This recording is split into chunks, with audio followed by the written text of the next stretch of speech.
Hello there world, this is Draken, and today I'm going to be continuing my playthrough of Magic the Gathering here.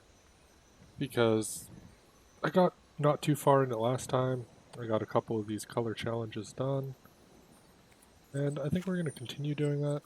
First I'm going to add some music to this because I'm pretty sure I'm going to be alone in this chat for quite a while. So I'm just going to be streaming this, and the music I'm using is all no copyright music. You can find a playlist that has a ton of this music. I'll include it in the YouTube video. So just random no vocal sounds, I think, for most of it. And it adds a little bit something extra for me to listen to as I talk to myself late at night here. I'll be just seeing kind of what happens after you complete this color challenge, because I only have one more. Find events here too. One more. Keep an eye out for new ones. Well, Okay. if you need anything else, I'll be over here. There's a lot of little events that happen. But I have the color challenge here, just one more, and then I have all of them done. I'll see what I get for having all 5 color challenges. That's basically what you'll be doing. It's the tutorial, right? If you're starting out doing this, you have to go through it. You have to get it done. Because you don't really get too much without doing this. The 5th battle, I've noticed each time it kind of matches you with some random person. Yeah, I don't really... Well, Gigantosaurus, we'll keep that hand. 7. Don't really like that I don't have any low-cost creatures. But if we lose, we lose. We can always do this match again. These matches seem to be pretty basic, pretty easy. I think they match you up against people who are kind of lower level skilled. You know, like beginner type players or people who probably placed in bronze a lot.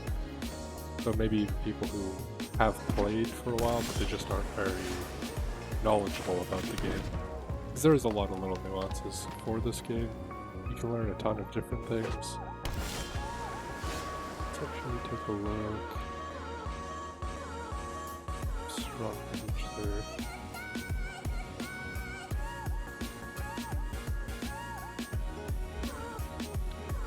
Discard down to 7. And my turn off to play land a lot. Cool, I can actually have a mana generator there. That's good, I needed that. That will help me get something out next turn.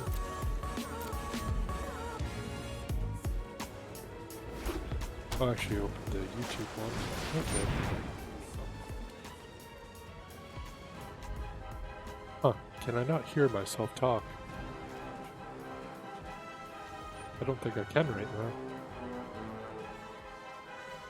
So what's going on with my audio input? Seems to be just fine here in the settings. So what is making it so I'm not being heard? Maybe it's fine on Twitch or something. But I can't hear myself. Ooh, crap, I have a time limit. Resolve.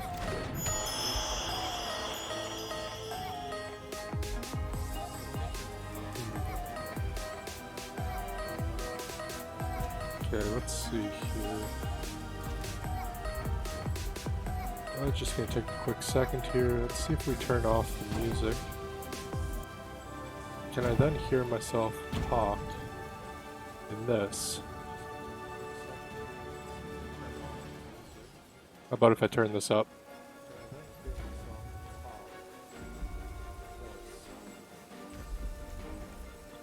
Kind of can. How about if I turn this up? Yes, I can kind of hear myself talk. Turn that down a bit. Filters. Boost. I'm gonna boost my volume there. Seems like it's... Oh! That's my own fault there. I have my YouTube videos all turned down a bunch. So I couldn't hear myself in my own YouTube video, but I think my sound is okay. So now I can start bringing out some bigger creatures here. And then we'll be able to summon out another one next turn. And we'll just call that good for now. No attacks.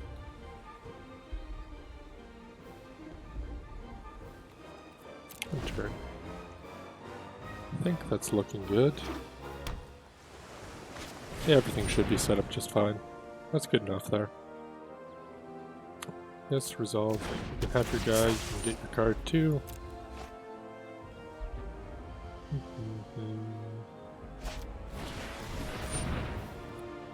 Resolve. Cloudkin Seer. He gets a lot of cards, but that's fine.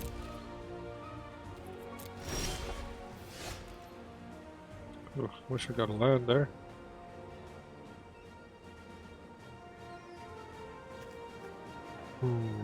Yeah, we'll throw him out. Then we'll go into combat phase. We'll be attacking him, one attacker.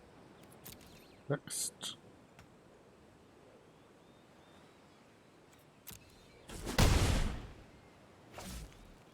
So we're at least making it through his little wall of flyers there. It's probably going to have some boosting creatures come out right away here.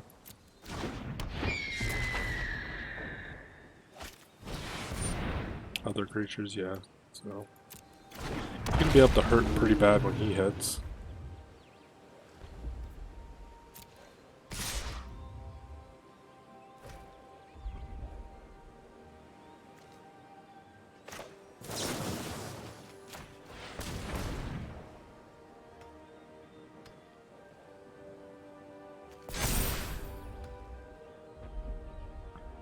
Yeah, nothing with reach right now, so that's pretty much all we have. We're just gonna bump him up so he can attack and he has to block at least more than one person. Yeah, I might as well bring him out. We'll have it fight target creature I don't control, actually, let's do that one. And we'll take care of him.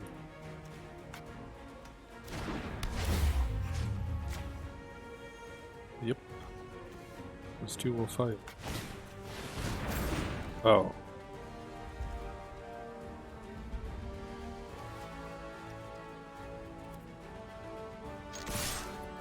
I can't block, so might as well go all in with everything.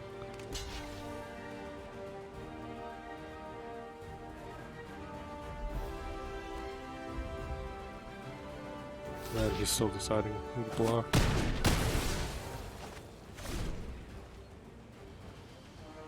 It's too bad. I was hoping to take care of his aerial flyers at least a little bit.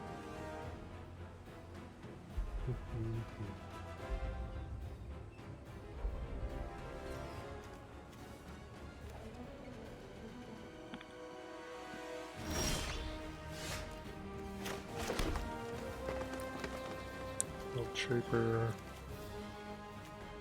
I don't really like him too much as a card. I'll just throw out a Gigantosaurus.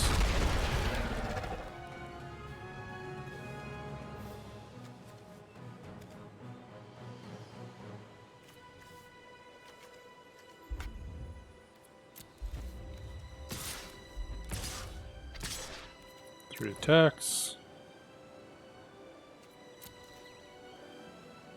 See what he blocks with, if he blocks. Gigantosaurus doesn't have trample, so I feel like I should have attacked the little guy too. Even.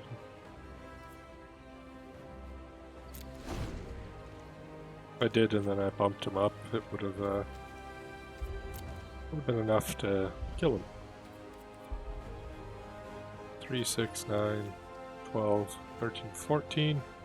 He hits me with everything, and I can't block him. I lose, but for sure I'm going to be able to block him. He has one card, so even if you return one thing, that one's on the ground after all.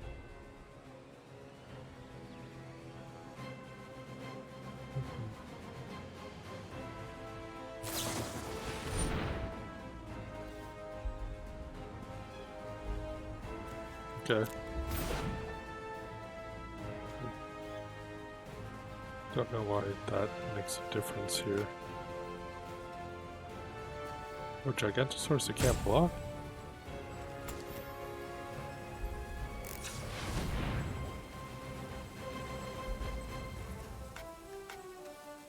Is that a flying creature? It isn't, so why can't I block it?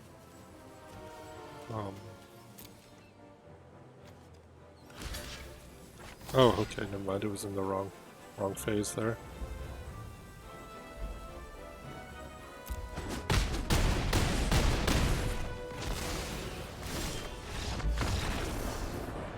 Alright, they left, I think, or quit after that.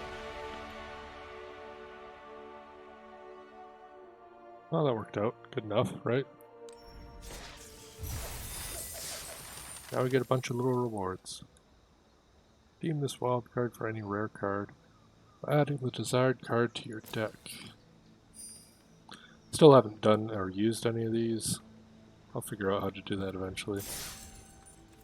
And that should be every one of the wild cards. So let's go home, see if there's anything different here. I'm so proud of you. I'll be around if you want to practice a new deck. A But red from now green on, deck. you'll have to battle other players to earn rewards. I always thought you were amazing, but now the whole multiverse will know. Bye. You know where to find me. Okay.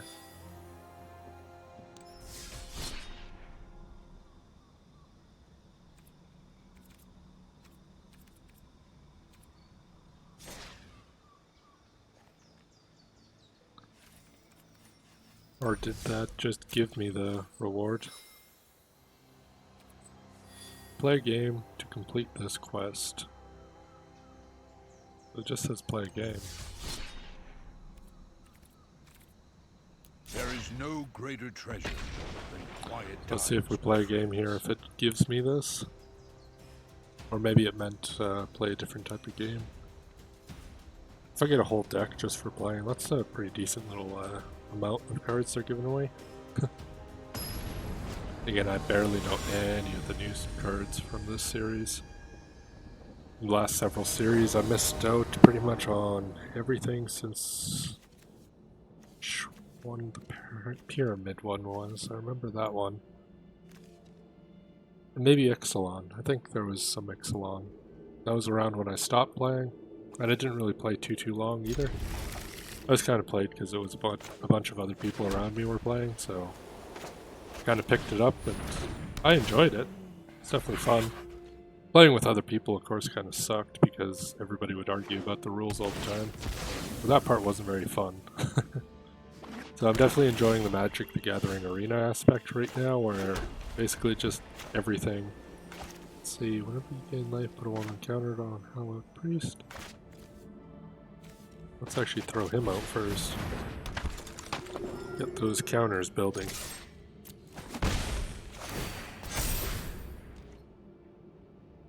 So yeah, having a, computer-run program that just knows basically how to handle everything. It's perfect. Like, no problems at all for me. Yeah.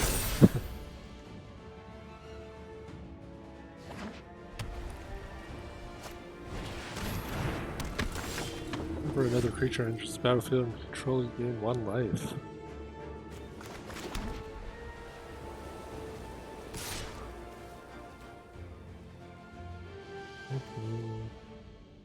Yeah, do I attack with my 2/2 as well? I think I do.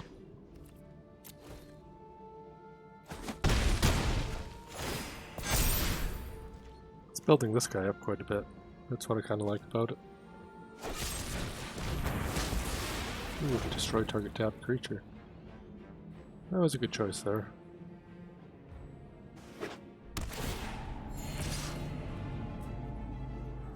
No blocks. I mean, I'll gain back my 3 life by hitting him, so attacking me with that doesn't actually help him at this point.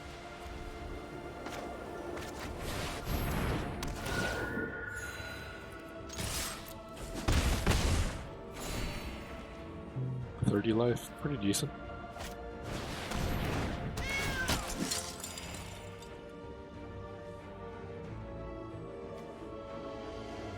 Now, whenever he attacks, he creates 2 1/1 lifelink tokens. Are they also attacked? Also tapped to attack him.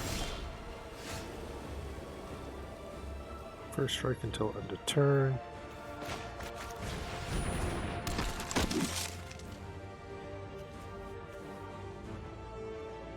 Next, no attack this turn. We'll wait for him to attack, and then we'll block his big guy with a couple of these guys, actually.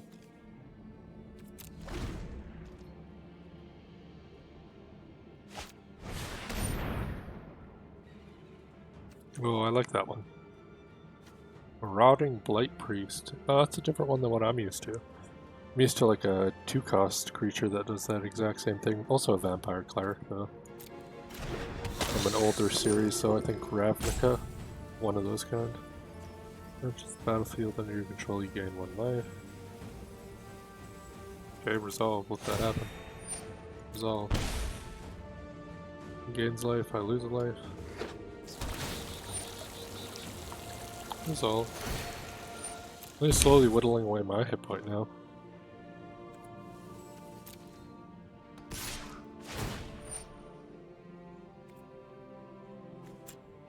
Activate ability. I'll kill one of his tokens and his creature here.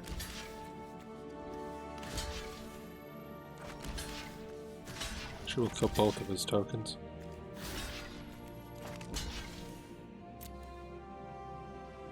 That's how we'll do this.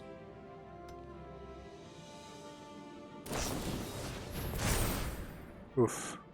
That's unfortunate.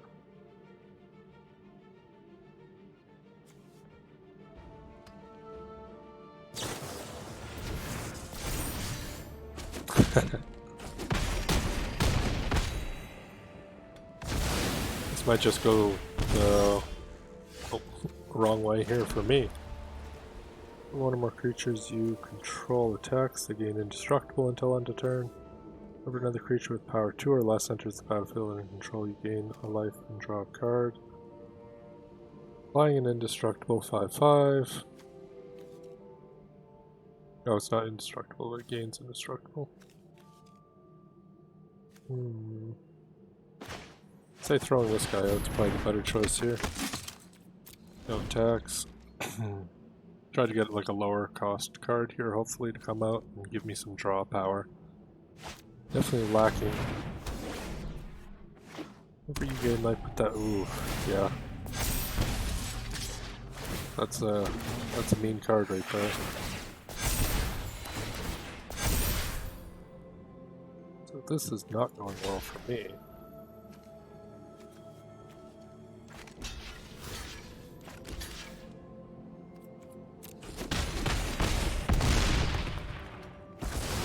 Yeah, that hurt. Large stacks on him. Well, crap. I was hoping for something a little less costly to come out here.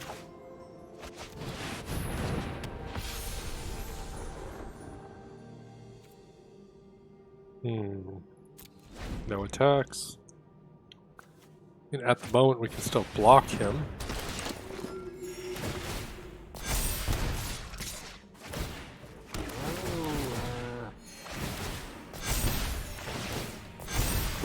Ouch. There's a lot of everything going on here that is not good.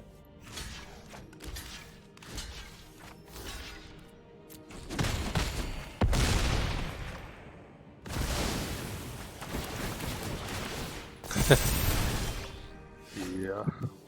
And we didn't really get anything low cost there to help give us any kind of an advantage, so probably gonna die just from him attacking and bringing out creatures.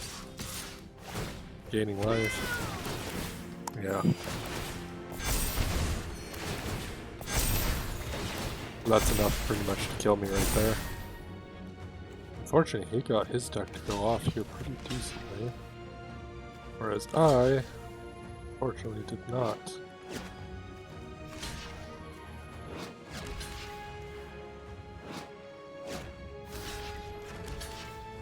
Not that I can really stop it as soon as he hits. enough. Yeah, 3 more damage, enough to kill me there. Not bad for him. His deck worked pretty good.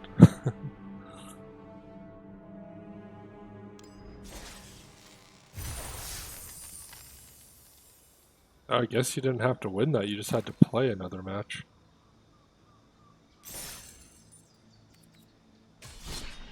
We'll make this look easy. So I wonder if they have more challenges like that. Earn a new deck tomorrow. Oh, okay, cool. So that's pretty generous of them. You get a deck, a red-green deck, and then tomorrow you'll get another deck. So this is the deck they gave us.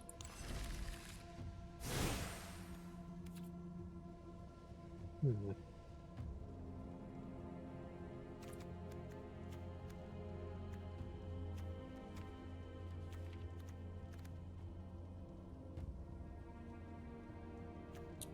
$60-card deck.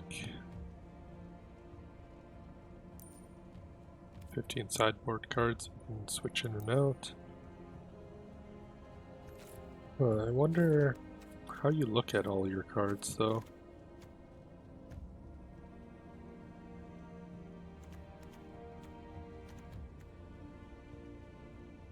X less to cast, where X is the total power of creatures you control. It's equal to the greatest power among non-human creatures. There's a couple good spells there.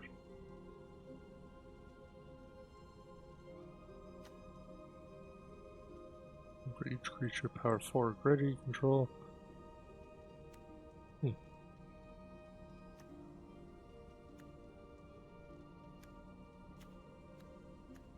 If you cast your first spell during each opponent's turn, Mana Core deals 1 damage to any target.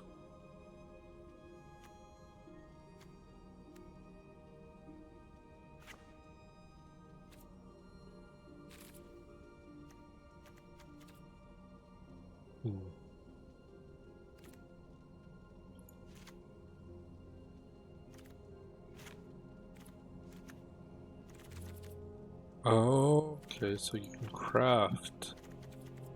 I wonder if that means you can just look for your own cards here.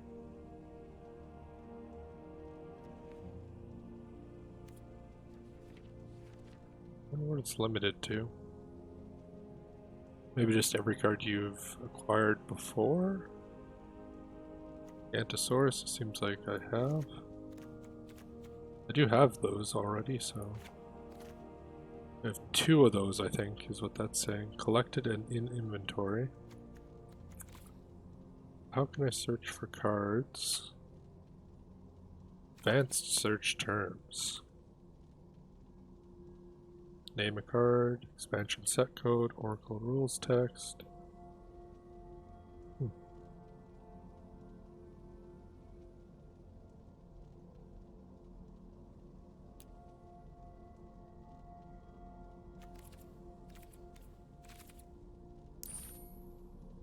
Advanced filters.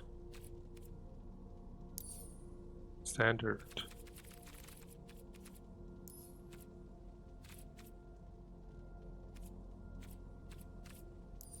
Not collected.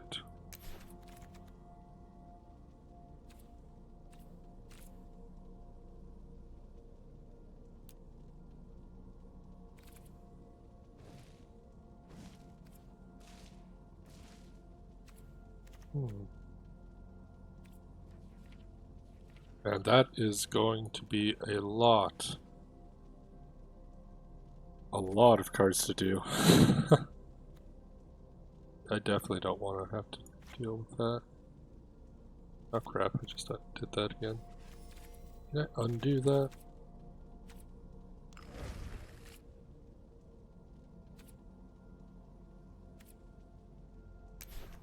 I guess I can't.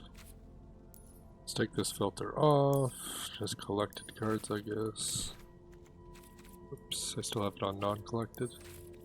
So to add cards to your collection that you don't have, if you have those little ticket things, you can go into this menu, hit the search, hit the filter, find the cards you're looking for, if you're not familiar with Magic the Gathering, that's probably going to be a little bit overwhelming. I know right now, even though I'm familiar with the game, just looking at that list, I know there are so many Magic cards out there. Even just out of a new set, trying to find a couple cards is going to be, oh, just painful to find that many. So we're just adding a couple shocks to this deck because I don't know what we had in it before. Actually, take a look at these.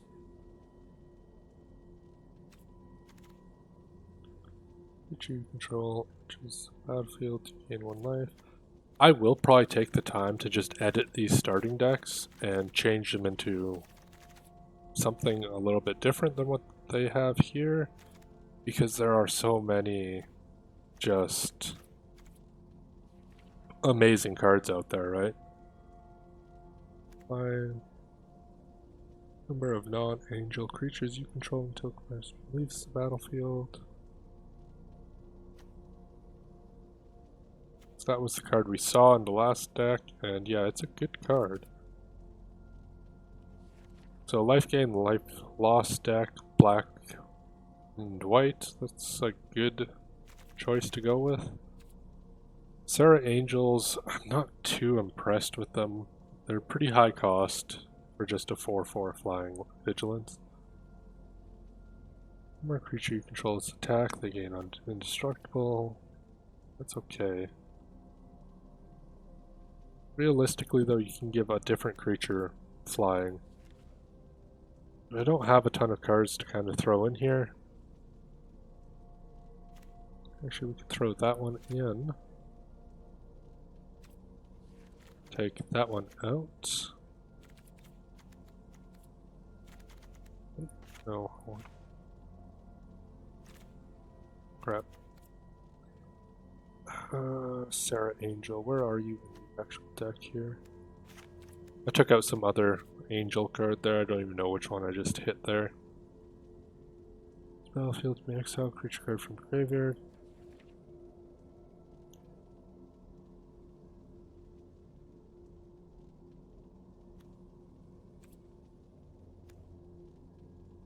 So that's a 3-cost flyer, and it helps you gain more life. A couple of those in this deck.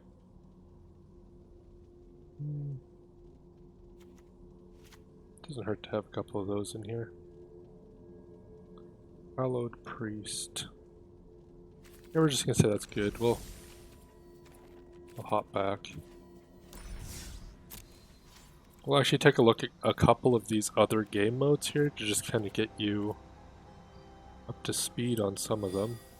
So of course if you play so many times, you get extra experience, extra coins and masteries. So you definitely want to play a little bit each day, 15 matches. It shouldn't take that long. Doesn't say earn wins in standard play. Okay, so you do have to actually win those to get these. So if you're not very knowledgeable at the game, it might be a little bit hard to get those to start. Find a match. Events, standard event. Whoops. What we're just going to do is we're going to just jump into, I think this is Premier Draft. It's a standard one. Crick Draft Theros Beyond Death. I remember the Theros set. Had a lot of cool cards. There's a lot I don't know, but we'll just do this one here. Premier Draft Cal Team. Keep playing until you reach 3 match losses. Okay. So we have to actually pay to get into this, and it's time draft with 7 other players. It's actually like a Magic draft. You get packs, you open them, and you rotate them. That's actually pretty fucking cool that they have this in here. Because like the drafts, like when you go into them, they're a great deal, even in real life, right? Like you'll get card packs, you'll go through them, so you'll pay this to play, but you will get a ton of card packs. You'll build a whole deck worth of cards, and then if you win, you get gems, Okay, that's actually really, really fucking good. Like, fucking decent right there. I thought gems you could only get from, you know, paying for them. However, you can do these little tournament things here, and you can get a bunch of gems. It will kind of suck a little bit if you go into this and you just lose right away. However, everybody builds their deck from scratch in this, so it is the most even playing field you can have in any of these kind of games. Some of it is luck, some of it is however good you are at building your deck. It will get you really used to building your deck because you'll have to pick a couple colors and make them work for you.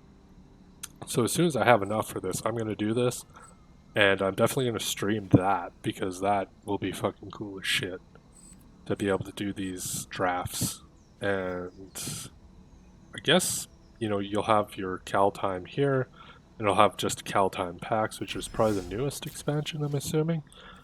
And Theros Beyond, of course, it'll probably look the exact same. One bonus pack, 50 gems, 100 gems, 200, 300. It starts to get really good when you win a bunch of games all at once. Oh, this one actually gives you less gem. Ooh, but it's only 5,000. So they have different costs for these little drafts. So you can get a bunch of these card packs. I'm assuming this is somewhat of an older pack, and that's why it's probably a cheaper draft to get into, right? Advanced mode, traditional draft Kaltime. So it's 10,000. You get one pack, 1,000 gems, and 4 packs, 3,000 gems, and 6 packs. So this one gives you heavy rewards if you win all of them. And you get the cards forever, right? So you have them even if you do lose.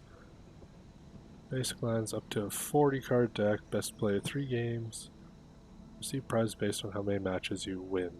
So yeah, if you win all 3 of these ones, you get, well, a good chunk of little rewards there. And that can buy you a nice little bonus. But we're also just going to hop into a... Let's see what it says about play. Play a single game versus another player. Play a game with a standard deck built around a legendary creature or planeswalker, so we don't really have that built yet. Standard ranked is the default competitive queue. Haven't done any of that, so let's just select our white deck here because realistically we're not trying to, you know, go super crazy here. We don't have anything besides the starter decks here. We're going to see what they can do. We'll probably get matched up against people who are around the starting level, so they'll probably just have the same kind of decks we do. But they might have taken the time to create their own decks. That's the biggest, like, part of Magic, is building your own decks around your own play style. And they can be different, and there's no limit to the number of strategies you can come up with. I'm going to keep this hand. I normally keep hands that have three land. They're pretty good. If I had a hand that had like 1 land, I would probably mulligan and throw it away. That's about how I do it. So he has a Charm Stray, I have a Charm Stray. He goes first, so he could probably play another one if he has another one.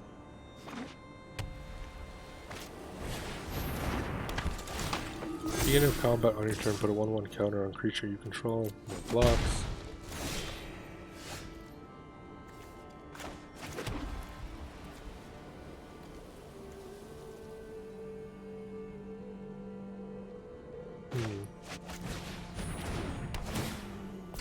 Yeah, we might as well do that. Could have thrown him out there too. This might be good. I can get my life up there high enough. We'll see what he does here for an attack or a spell. It seems to be like he's playing a white deck, so... Begin a combat and counter on... Ooh. Let's just put a counter on target creature. Never mind, that's dangerous right there. That's not good.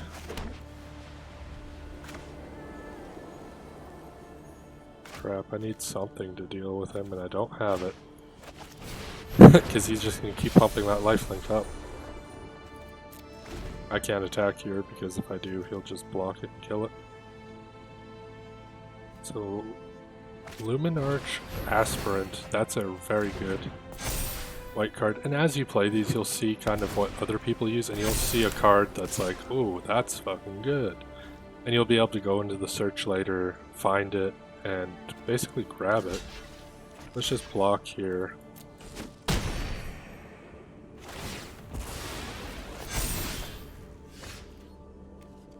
Again, I put a 1/1 counter on him. I'm already behind this other guy though. I mean, I might as well attack. This isn't good because, yeah, he's gonna gain a bunch of life. If I block, that guy dies, and I don't have any other life gain.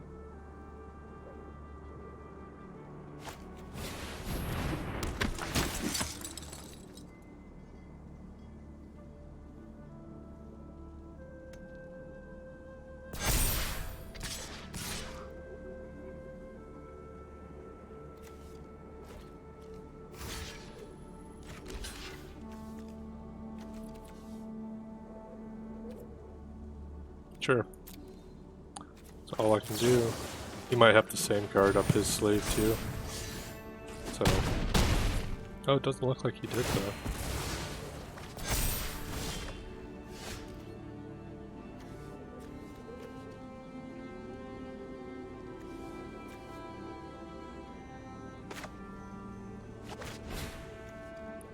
I do not have the land for that one.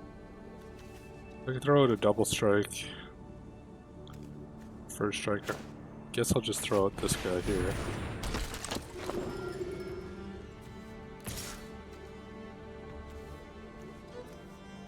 This is my only lifelinker. If I block or attack here, he'll probably block it and kill it. Which isn't good for me.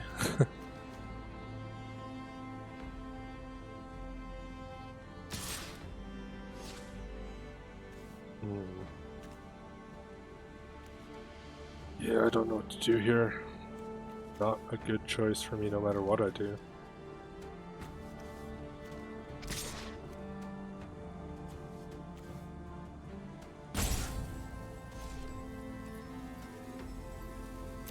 Sure.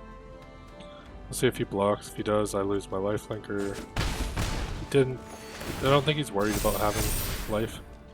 I'm doing it because I need the counters right here. I probably won't even block this guy. Well, in a couple turns I can block both of them onto the cat if he doesn't have something up his sleeve, right? I mean, that's the thing. As you play through these matches, you never know what someone else might get. He's gonna get a ton of counters there. Ooh, yeah, throwing those counters onto his double strike is a big problem for me.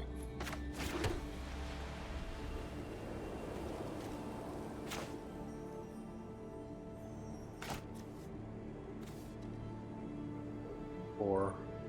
That's all I have, isn't it? 4 lands. That's not good. I need this guy out so I can get... Well, just so I can get a little bit more going on.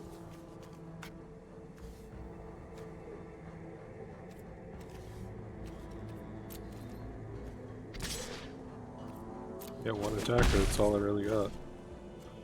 Attack with that, he blocks and kills it first strike now. So hopefully I draw something that disables one of his units. Gain 3 life, draw a card, that's a good one.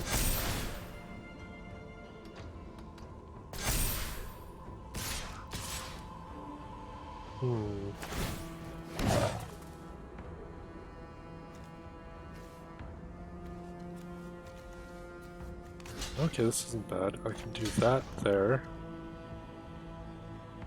Even though I'm not going to block that, I can block his other 1/1. I'll take 10 points of damage here. Double strike. Actually, what I should do.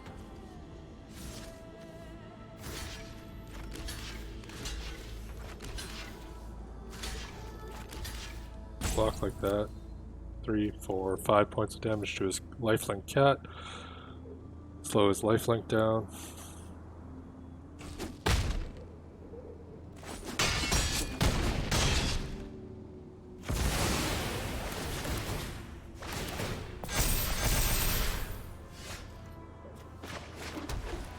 I still don't have enough for this inspiring commander, which is rather unfortunate. He's keeping that guy there, so I can't really do anything. End turn. Wait for the next turn to come around here.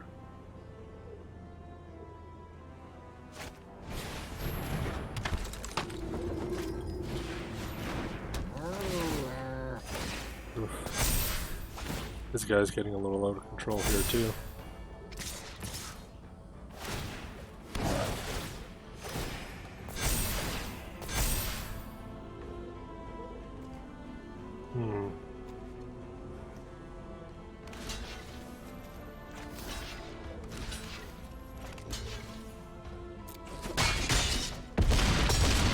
That hurt. I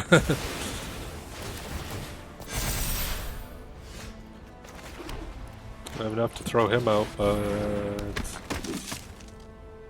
not gonna get an attack here. So I have to block that guy, and I have to block him next turn here.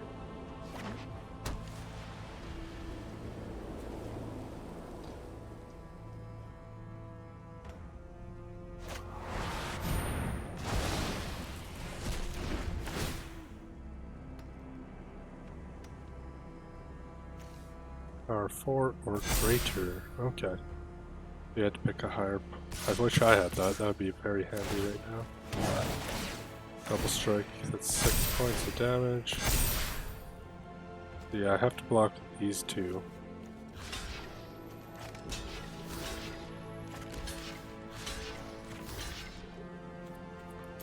Block like that. And then we're down just to this guy and whatever we draw for our last couple of cards here.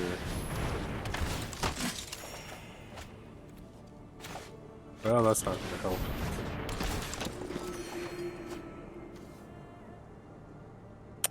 Yeah.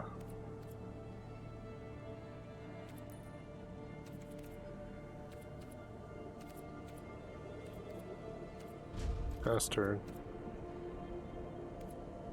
End turn. Yeah, there's nothing I can do there against him right now. He has a couple cards there that really make a difference. This one here, Lumen Arch Aspirant, is very useful. Definitely stronger than some of the things I currently have in this deck. That one card kind of changed the whole game for him. Okay, we're trying to let this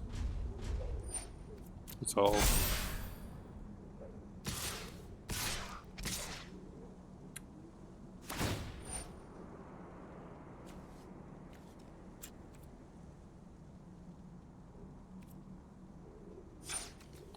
Resolve.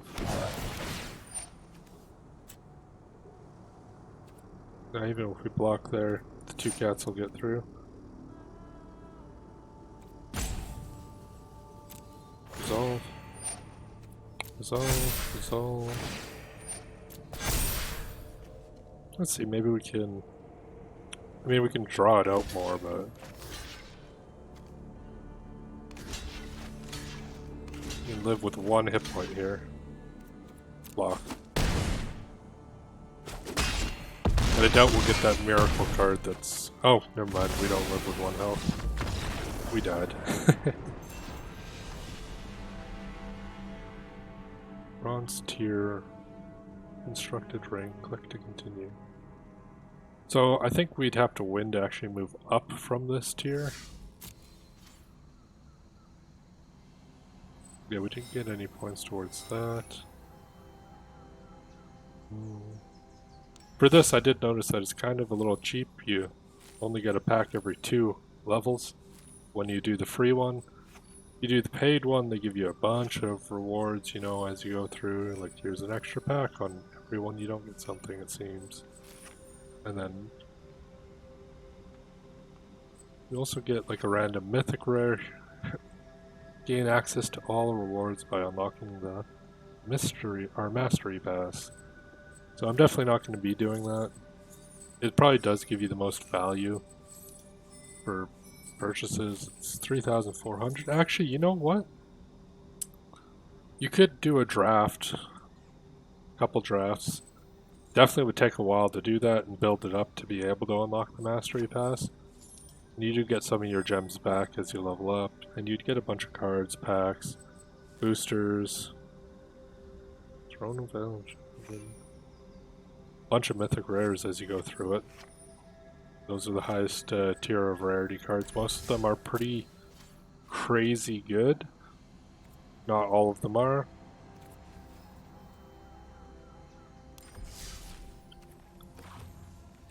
Let's take a look here. I completely forgot what that one white card was called.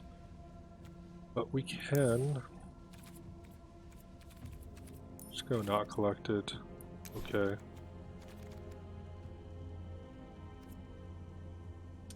Lifelink. It's +3/+3.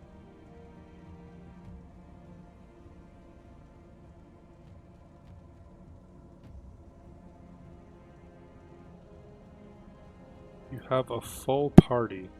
I don't know what a full party means.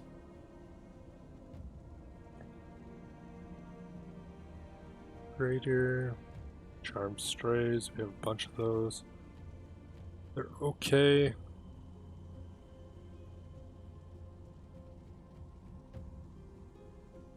Well, it looks like it's going to just go through the 1 cost. Then it hops into the 2 cost. I'm assuming it's only showing you stuff that's valid right now in current play.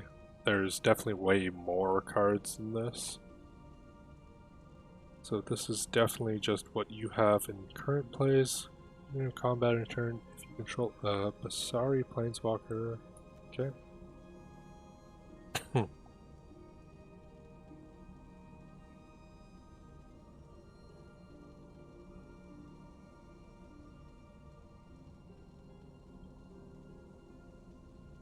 As you see, there are a couple reprints here. That happens quite a lot.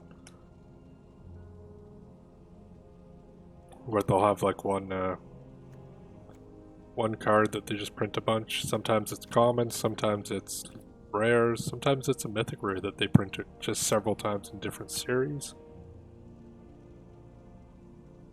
1/1 went spirit creature token with flying. That's not too bad. It's 2 for a 2/2. Gives you some flying creatures. Double strike. Whenever you gain life, put a 1/1 counter on him.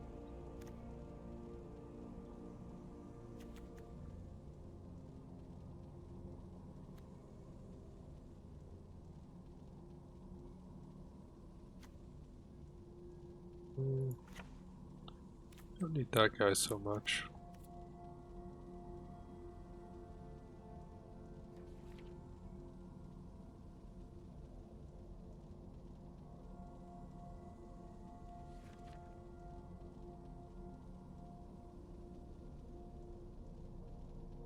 Feeder Resistance is a decent card.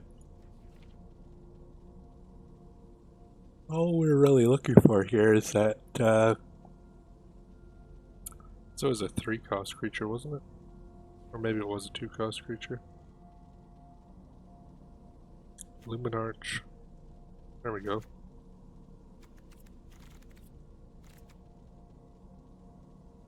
How many rares can I have? Done.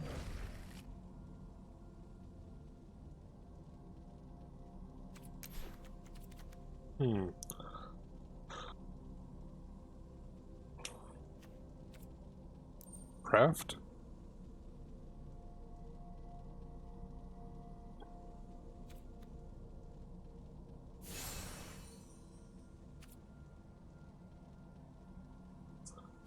Okay, craft them.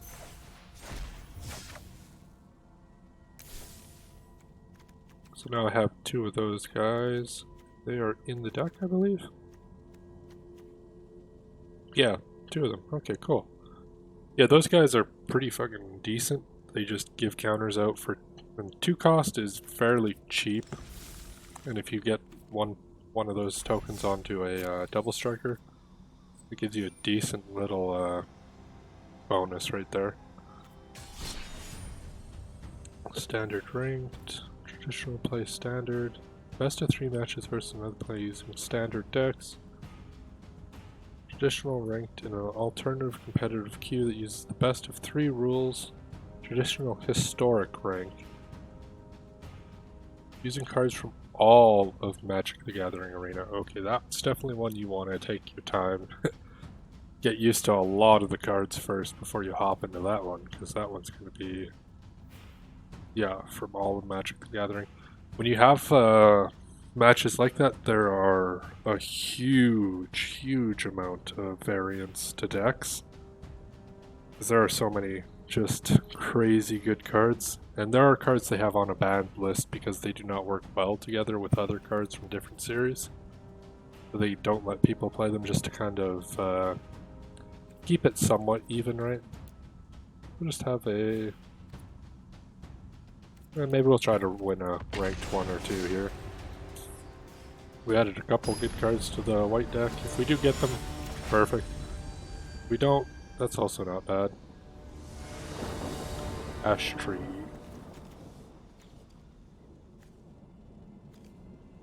Oh, we have 2 pacifism, so we can stop their creatures. We'll keep them. We have 3 lands. We have a way to kind of slow his creatures down here with this. And we don't know what they're playing on their deck.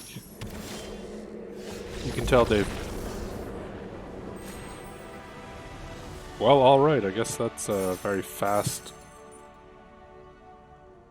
disconnect win there. I'm gonna assume that that's what that was. That, I don't assume that's gonna happen a lot, but just from getting that 1 win, we got a bunch of XP, a bunch of rewards. Do we get that each time? Oh, okay. So each time we win, we get 1 of these. So what I thought was pretty fucking cheap, they're actually giving you a bunch of shit each time you do 1 of these little wins.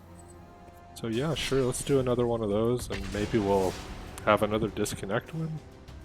I don't know what that was there. It was like turn 1, they drew, then they were done. Aaron, 117. Okay, I like this hand. We have a ton of mana, so we're gonna go with that. We don't have any high cost cards, but we should draw some later on. Traveler's Amulet, that's also one that you can sacrifice, search for a land. Oof, we drew another land too, so we're gonna have a lot of land here for sure.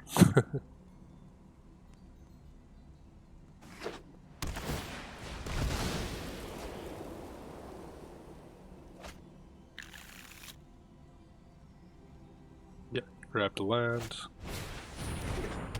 Tap, you gain a life. Not too worried about that, so we're just gonna hit next and turn. Even if he attacks with him, hurts me a bit. That guy is not really an issue or a threat. When he throws something else out that is really good, we'll just kind of pacify it.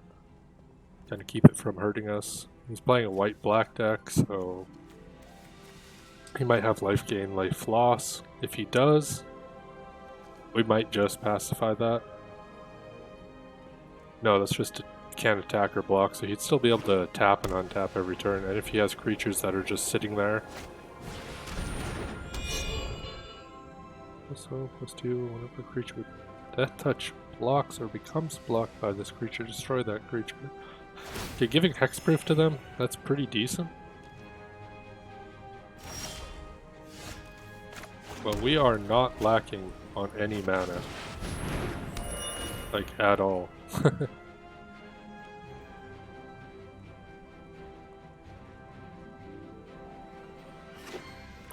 we do last that long, we will have basically unlimited mana.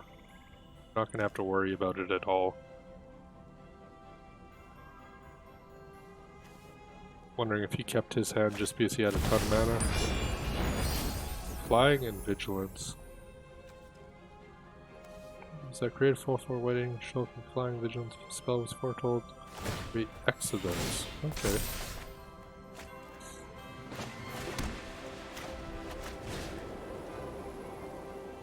Yeah, we're gonna pacify that angel.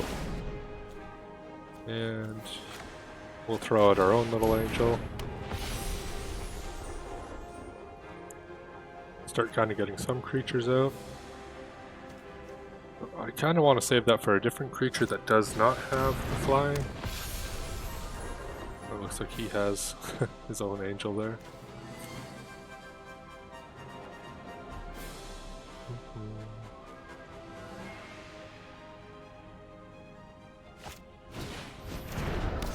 Enchanted creature. It's +1/1 and has vigilance. Yeah, she doesn't have vigilance here.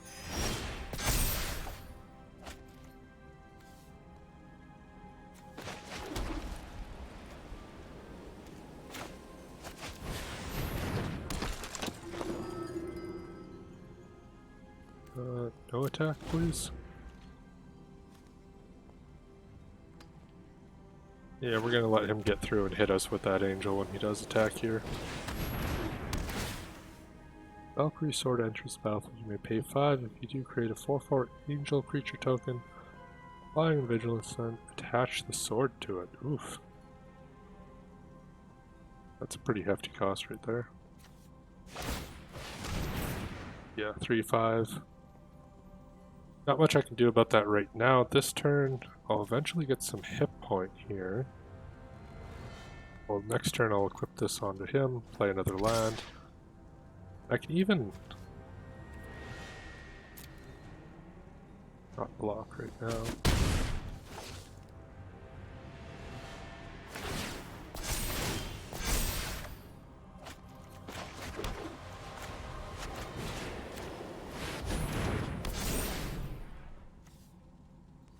Flying and 3/3, no attack. +2/+1, 5, 6, 7. I can only make that a 6/6. Definitely has me beat for damage right now. Hopefully I get some kind of creature or something that gives me lifelink. That's kind of what I'm missing here.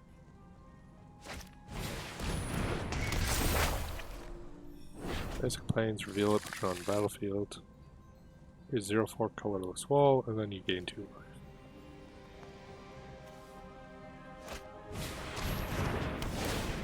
And she's getting +2/+2 because he does have 25 or more hit point.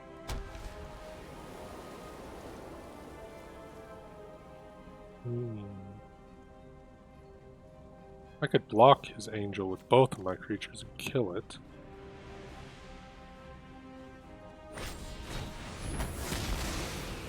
Oh, there you go. Out of cards, so I know he doesn't have anything up his sleeve. He just has what he has right now. Depending what he does next. Vigilance, Hexproof, Death Touch. It's giving it Death Touch. Oh, the Mirror Shield. Oh. That's not nice. That's no fun. Yeah, we're not doing that. Crap. I don't know what I have to really deal with that.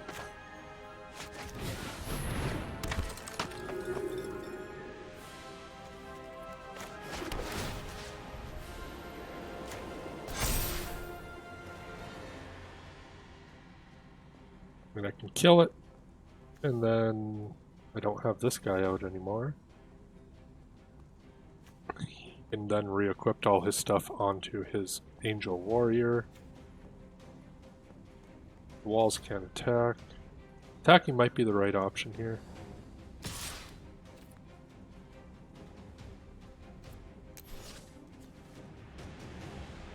We're not going to attack though, we're going to defend. They'll probably equip this onto it though. Come on, life gain. Or a pacifism.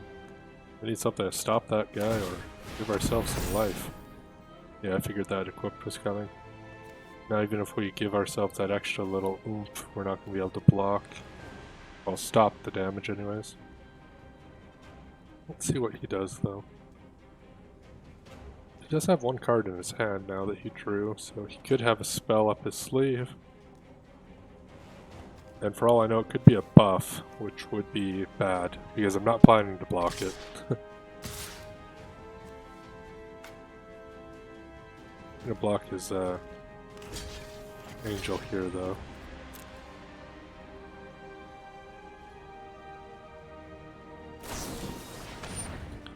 +1/1 gains your choice of Death Touch or Lifelink until end of turn.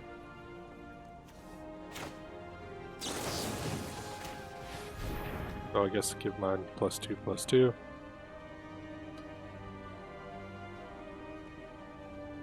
And maybe he didn't give it Death Touch. I'm not sure which of those he chose. He probably chose the Death Touch though.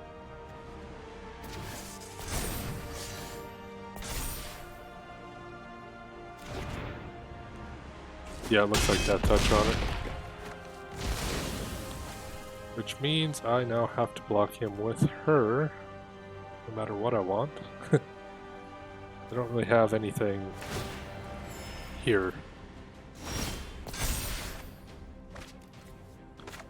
Thank you, pacifism. Oh, it's hexproof, I can't do it. Crap. Yeah, I got nothing I can block. I can block next turn, right?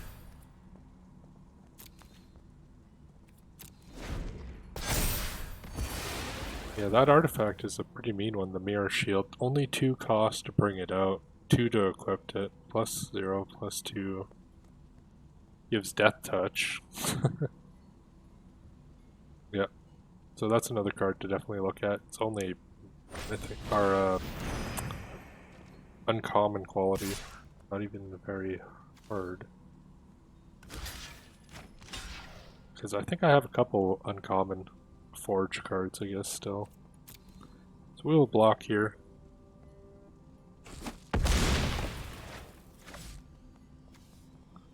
What is that card? You're a creature with Death Touch blocks. If it becomes blocked by this creature, destroy that. Yeah. Creatures attacking you create 3 1/1 white creature tokens with 5. Okay, so we can block a couple more times here.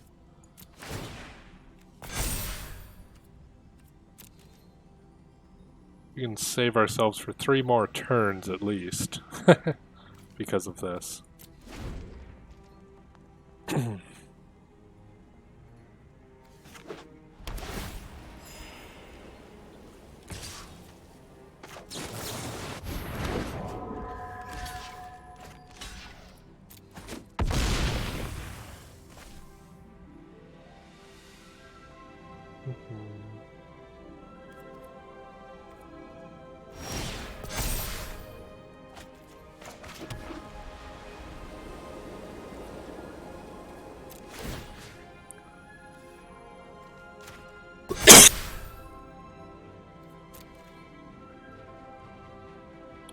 So we're just going to try to live and hopefully get a decent card here. I mean, if he does throw an enemy out, we can pacify it, so we can slow it down still. Searching his library a lot. Maybe we can just outlast his deck. Now 44 cards. It's definitely not happening.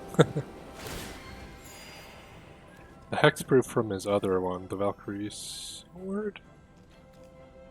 No, it's actually...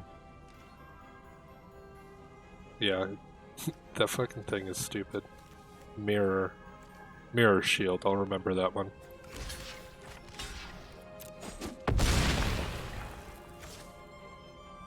See if I can't get that and throw a couple of those into this deck. 5, 6, 7.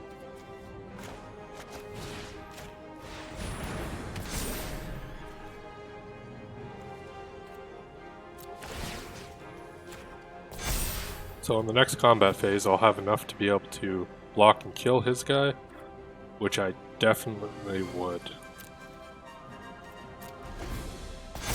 And then it'll be whoever can get the creatures out.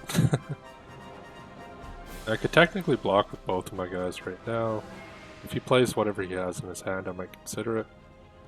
If not, I'm just blocking with the one spirit and playing this. The creature gets +1/1 and has trample and lifelink. Oof, crap.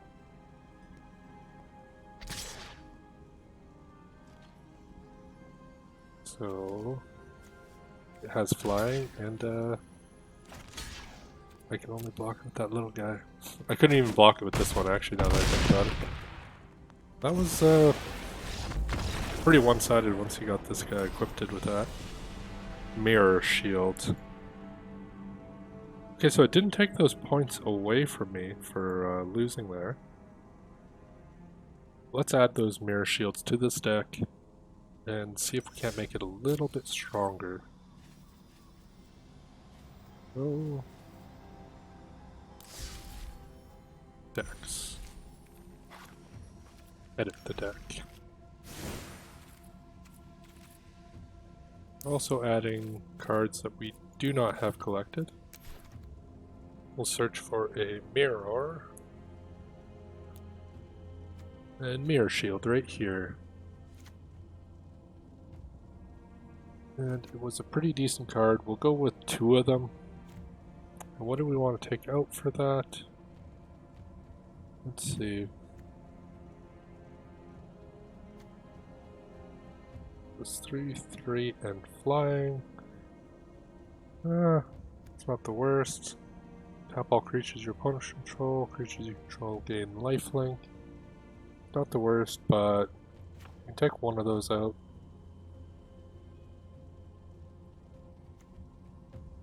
One more creature you control attacks, gain indestructible.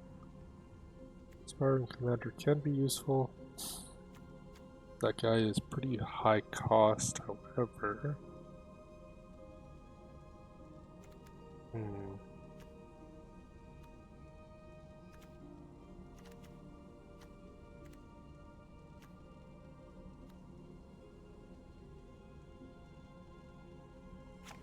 Get rid of one of those.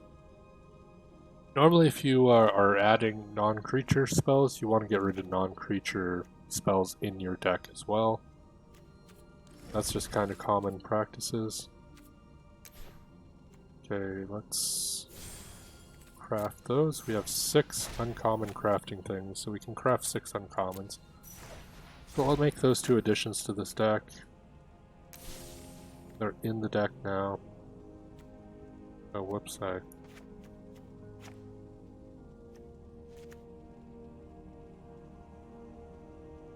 crap. Took it out impassioned. Impassioned Orator. Yeah, we don't want to get rid of those guys. They're not too bad. Decent for all the other life gains we have. It's pledge +2/+2. Take that out. We actually kind of want more creature cards to bring out and get more life. I'm gonna say that's good. And that's a good little update to the deck. Let's head back. Let's try that standard or rank play again here. We're gonna see if we can get a couple wins at least by just using this white deck and upgrading it as we see a couple like common or uncommon cards that are being used that are just crazy good. J Fiend 138 is our opponent. So we'll keep this hand. It's not the worst. 3 lands I normally try to keep. Of course, when you're playing these games, you can have mixed color decks. However, you normally want to keep your colors to like 1 or 2 at most, unless you're playing a deck that has like some artifacts or creatures that can use any other color. So that can tap for any color, right? Like you could have green mana generators that can tap for whatever color you will need.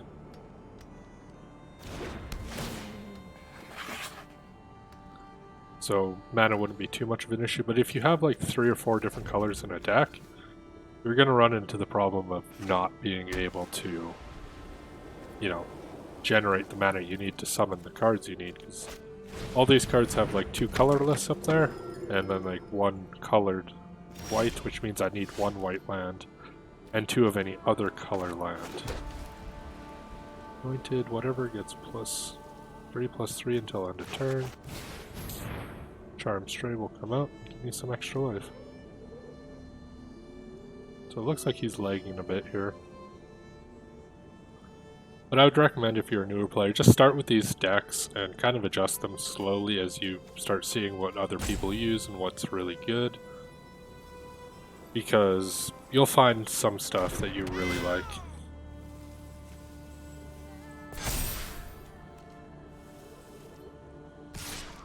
One attacker.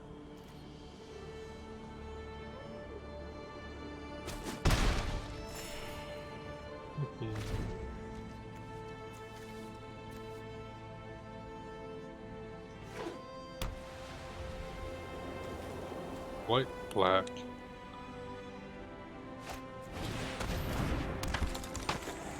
Pay 3 life, flip a coin if you win. A flip you gain a bunch of life. Not too bad.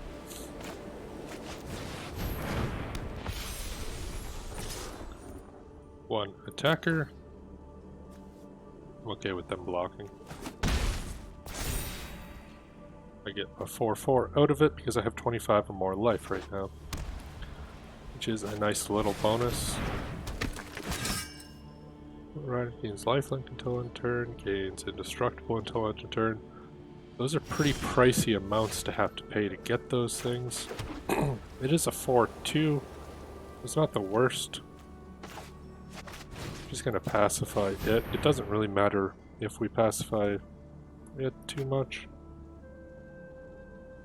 And we're gonna attack with our Angel and our Charm Stray again here. 2 attacks. He's all tapped out, and he doesn't have creatures really to block with. We'll try to take his life down here as much as we can, right?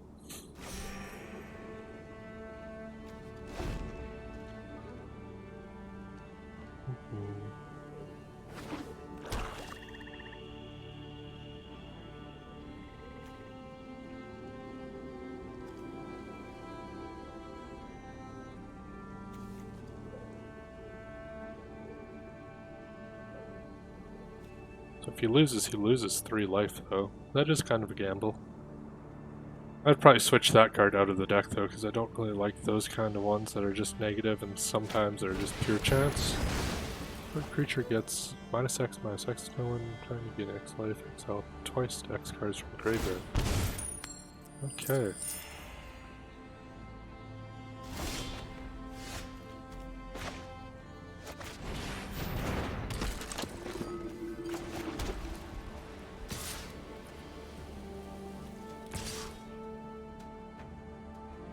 Sure, 2 attackers. Let's do it. Gain a bunch of life back here. Take some of his life down. Does attack, that'd be a 4/4. I could kill it. Oh, destroy target enchantment. Indestructible. 3, 4, 5. 3, 4, 5. So he could pay for both of those abilities on that guy. So even if he attacks me, I'm not going to block him really. If he didn't have the mana for it, I would not bother. I would actually block him.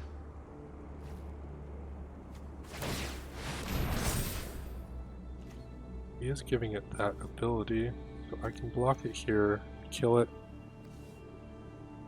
Do I want to kill it?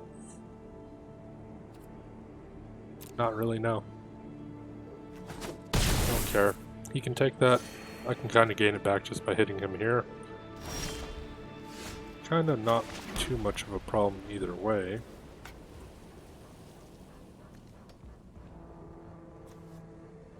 Doesn't have the mana to give that guy indestructible, so we're going to attack here like this.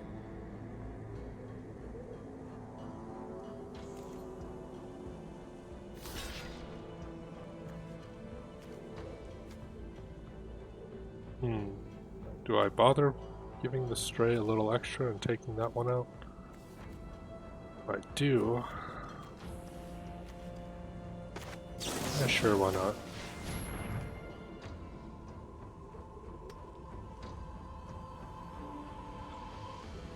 Might as well keep our little guys alive as long as we can.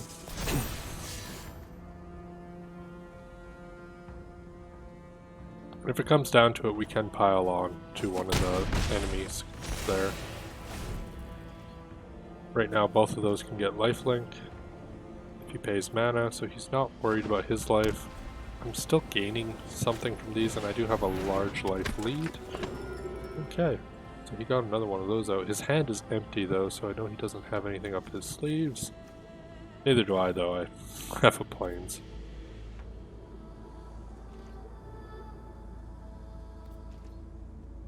I wonder if you can customize these chats.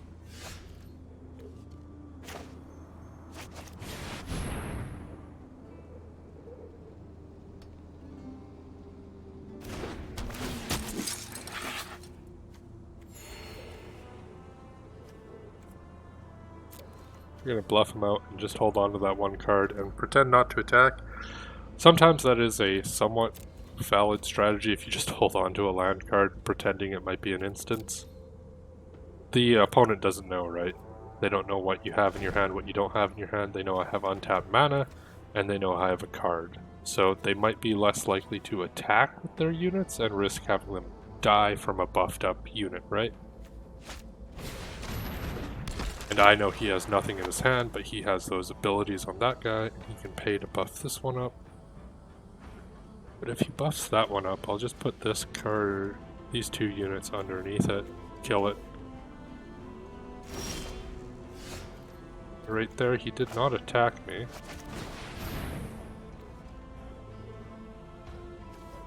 Even if I attack with this guy, he will give... he'll be able to block him without issue. I would get through, but he could give him lifelink, so we're gonna just pass, not give him the opportunity. No attack. We need to wait for a different card to come in to help us get over his survivability. Either one of those artifacts, or... actually, the artifact wouldn't work against him because he does have indestructible on this guy.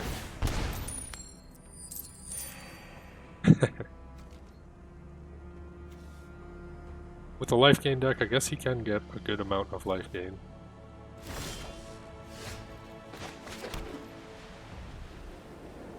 We are just at a standstill right now. 45 cards, 44 cards. No attack. And I'll keep holding on to that one card. You can think I need him to attack me, right?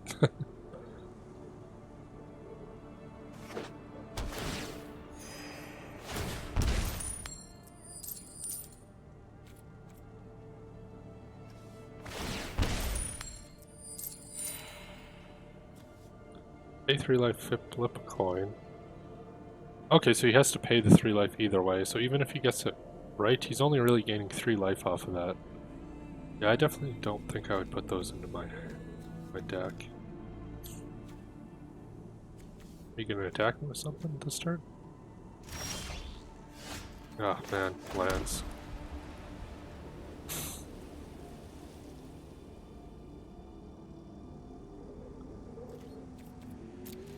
So I'm not even worried about taking a couple hits here either.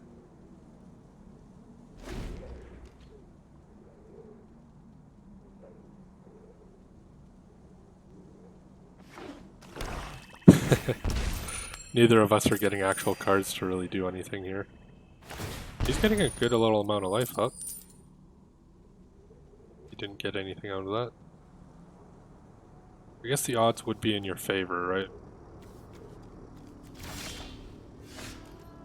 Nice, nice, nice. Now I can put that onto this guy. And attack with him and spawn the little guys. We're in business. Yeah, that'll work. Because it'll give him 6 defense on the back end.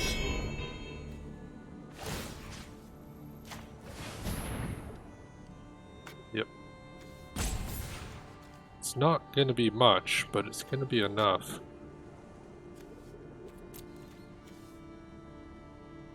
That hexproof is just crazy. Hexproof and death touch on an artifact for just 2 cost is just...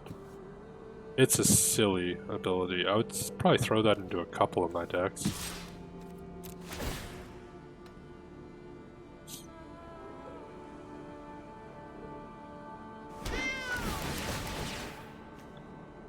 Yeah, I get 4 life from that because of those guys too.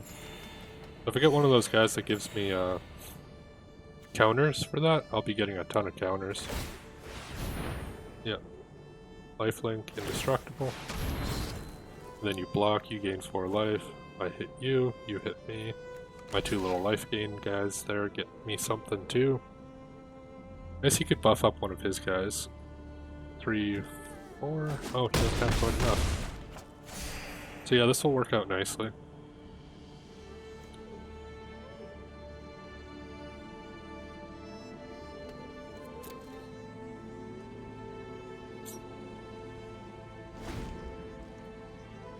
Because of the hexproof, it's pretty much... It's almost impossible to deal with unless he has a global wipe spell. Beginning of your end step, if you gain 3 or more life, create a 2/2 Griffin token with flying. Well, he'll be able to create some flyers.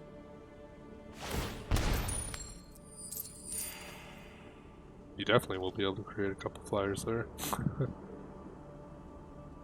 So yeah, it all depends on what cards we kind of get going here. I'm not going to be able to do a lot of damage. I am going to keep getting all these little lifelink cats though. So I'll be getting a lot of them. If I keep attacking with them, I'll throw in my Charm Stray at him too. These guys at him. Oh, he'll be able to block the cats with this. Wonder if I should.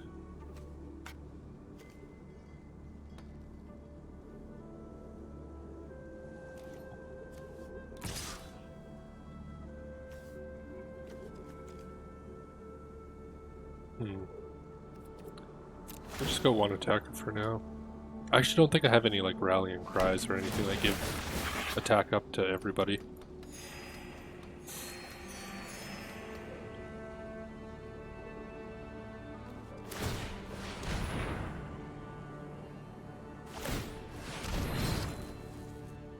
Realize this guy isn't indestructible, he could just pile onto him.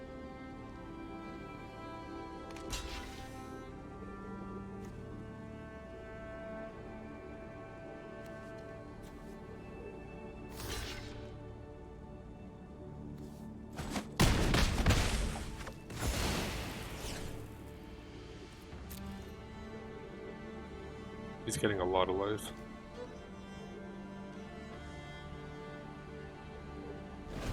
I mean, I have a lot of life too. So this is not going to be a short match here. I just need something else to give me some more counters or give me a little bit more onto him. Like that guy just is indestructible, so I need flying is what I need. Fly right over top of him. Not worry about him blocking anymore either.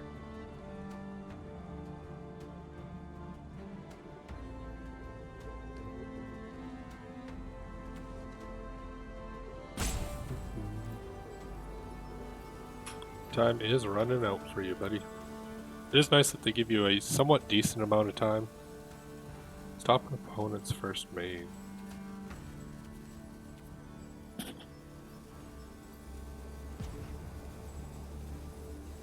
Because it doesn't give you like too short of a time to make decisions and take a look at whatever is going on, which I think they understand in Magic. There is a lot that goes on, so kind of need that extra little bit of time.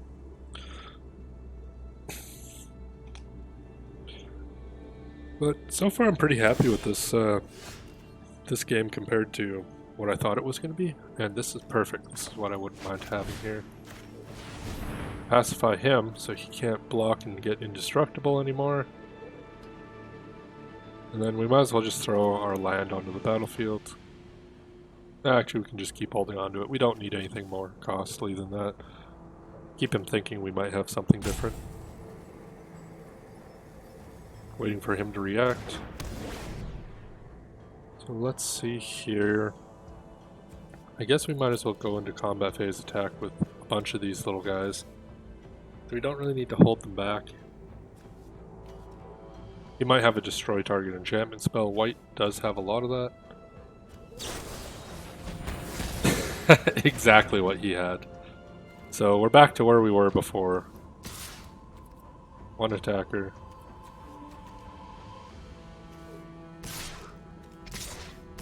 Bunch of little cat attackers too. And then he'll summon a few more cats. He gives him lifelink and indestructible. And then he can block my big guy.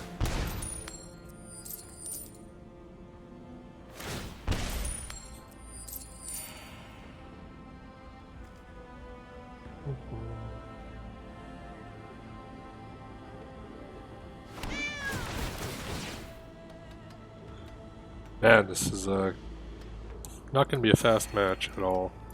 I was really hoping that pacifism would help me there, but he got the card he needed, I got the card I needed.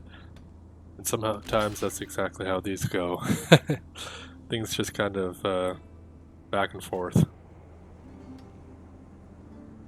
And especially when you're getting down to the last card in your hand, if you don't have any draw mechanics, it's going to be kind of a somewhat slow game, right? Not going to go the fastest. This guy is a pretty decent guy, actually. I was ridiculing how high cost those abilities were on him, but if you are later on in the game, like, Indestructible Lifelink is decent. And clearly he can afford it now that the game has been going on this long.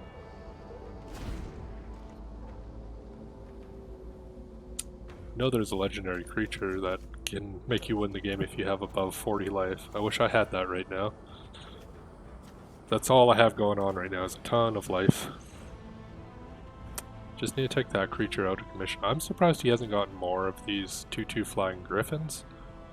Because realistically, like, he should be able to get that life. I guess he's just been doing these and not hitting it. Beginning of your end step, if you gain 3 or more life this turn, return silver gold from your graveyard to the battlefield. Sacrifice it, draw a card. Okay, okay. Draw mechanic right there. So I would definitely be just sacrificing him immediately to get another card into my hand. But I guess if he does that...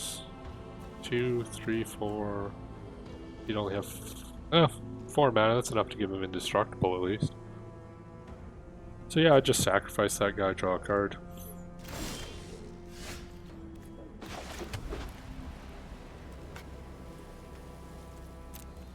I don't know why he's not using those and trying to get that stuff going.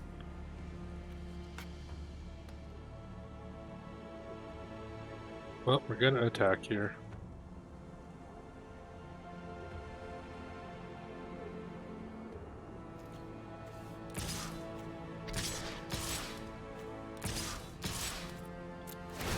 The cat and all his little cat friends.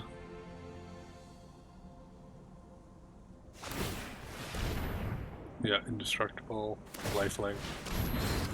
He saved it to get both of those for him. Now he's out of mana. 2 creatures entered, I gain 4 life. Yada yada, life gain. But we need the damage, not the life.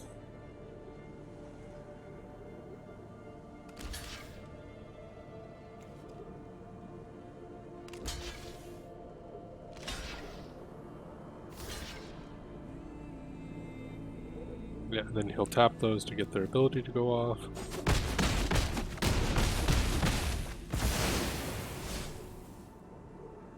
End turn. Come on, good card. I have something in the deck, I'm sure of it. Actually, I'm not 100% sure this is the starter deck. I've only changed in and out a couple cards, so... I do know how I have a few things that are decent. I mean, I could get this Death Touch thing again. I have 2 of these in this deck. Or did I put 3? No, I think I have 2. So if I got another one, I'd just throw one onto the little kitty here and it would just kill whatever it hits. That'd be a decent thing too. Man, you got another one of those guys. Come on, just sacrifice them and draw your cards already. Then again, this might turn into a whoever has last card type match. I would not like that. That would be so slow. But I mean, if he starts drawing a bunch of cards, he should be able to come up with something to take care of my guys. The more cards you have, the more options you have. So you definitely want to be able to draw something. Well, I got a Charmed Stray. That was not what I was hoping to get. But out it goes. Eventually here. Any day now.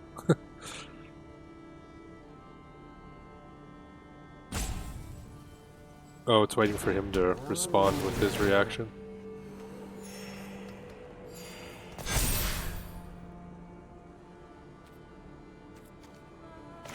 Screw it, I don't care. Next, into the combat phase. Is he doing anything? Probably not.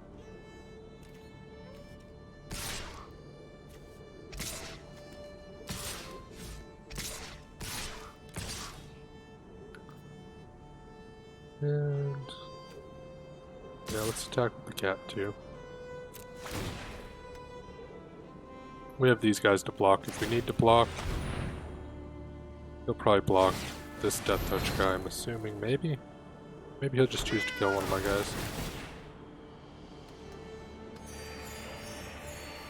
Got 71 life, that's ridiculous.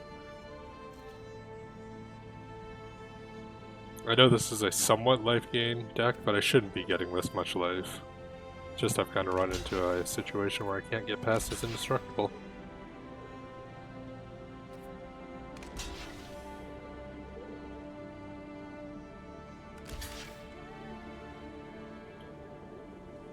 Yeah, if we can get through and just kind of slowly whittle him down at least, that would be nice.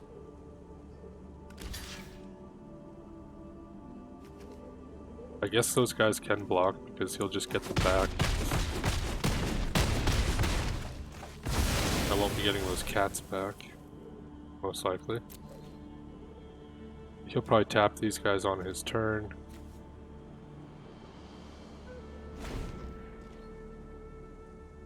Beginning of your end step.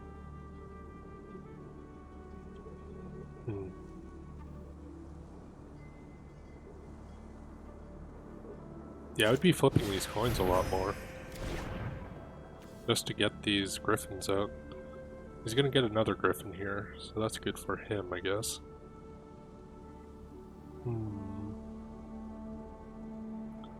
You can think of a couple things that'll really help me. If I get another one of these mirror shields, or if I get one of those creatures that can put counters onto my guys. A 1/1 counter. A 1/1 counter and a lifelink counter on target creature. Lifelink counter, huh? That's kind of interesting. I guess lifelink counter means it just keeps damage dealt by a creature, planeswalker. Lifelink also causes a controller to gain that much life. Yeah, so it just gains life now. It's a 3/3 lifelink gainer now. Land. Fucking wonderful.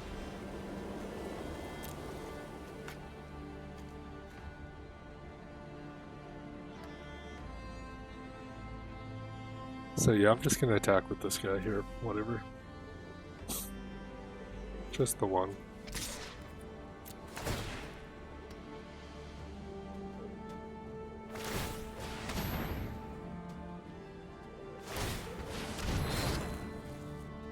He of course spawns the 2 cat tokens.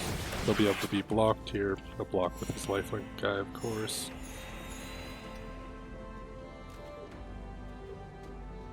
But because of the amount of life I gain for it, I can't not do it. But right now he's also gaining a bunch of life. 37 cards, 37 cards, so we're tied for deck cards.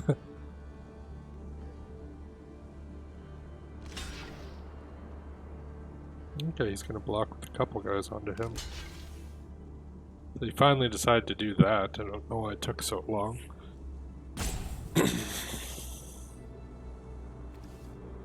Well, we're gonna do that way. 2 points damage to him, 2 points damage to him. We kill one of the griffins.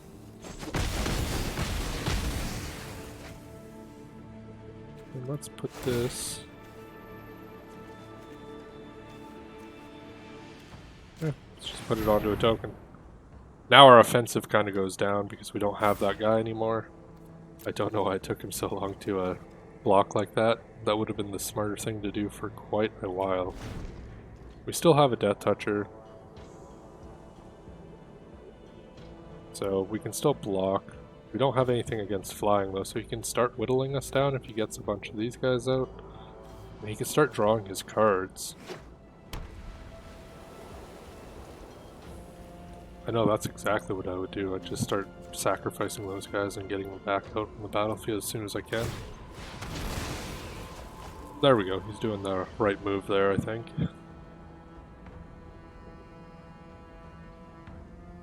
Can't think of any card I can draw that's going to give me a fast enough anything to keep up with the draw these two will give him. I guess he has to think pretty hard about that card he just drew.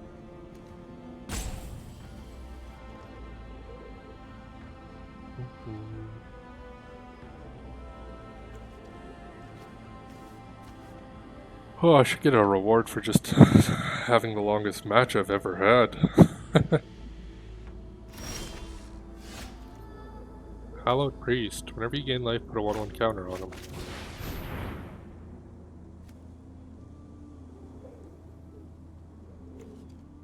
As soon as he comes out into the battlefield, I'm going to get a bunch of life, so that's good.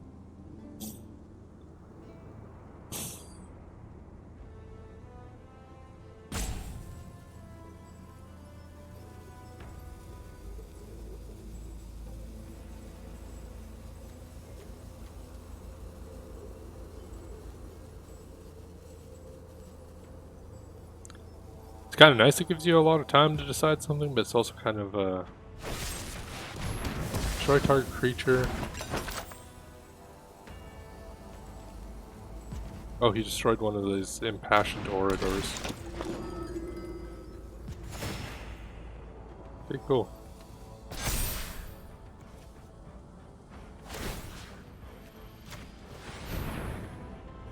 Move that over there.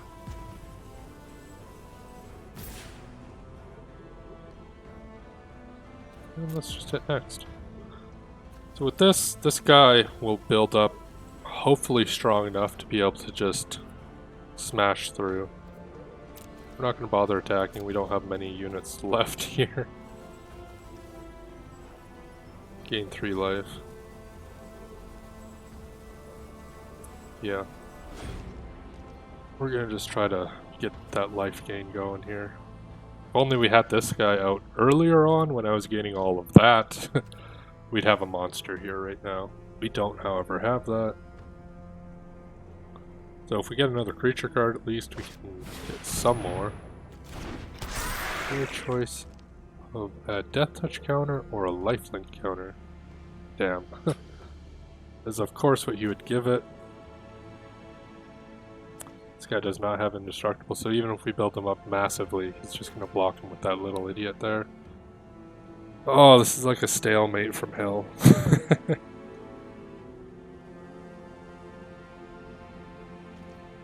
Oh, let's see what he does here now.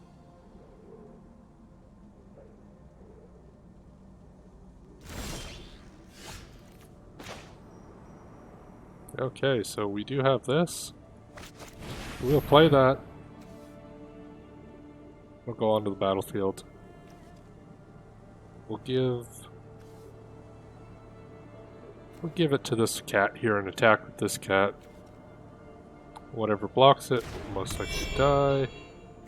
Unless he blocks it with that. He will block it with that. Who am I kidding?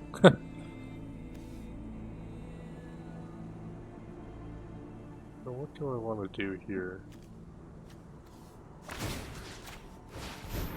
We're still going to throw it on this cat.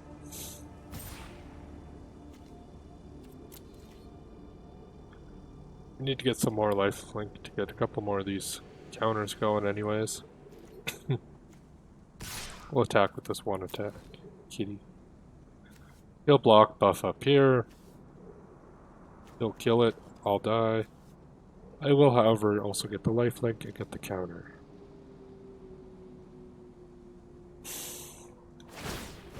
This bug kind of puts a dent into my plans, though. So I'm not too sure what to do about that. I kind of just want this guy stronger than him just for when he does attack me.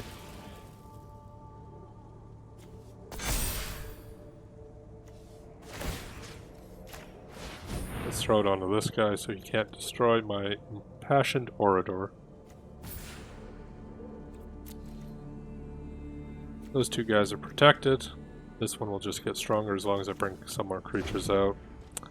I do have a card that gives flying in this deck, so if I get that, I still think I do have that, unless I removed that. I don't think I removed that. Hopefully I didn't say, oh, this is too fucking high cost, I'm getting rid of it, because that flying would be so useful right now. Flying lifelink. At the beginning of your end step, if you gain 3 or more life this turn, each opponent loses 3 life. I can afford it. Vampire Noble. That's a pretty good, you know, black, white, and white card there, though. Perfect for a black, white, life gain, life loss deck. 32 cards.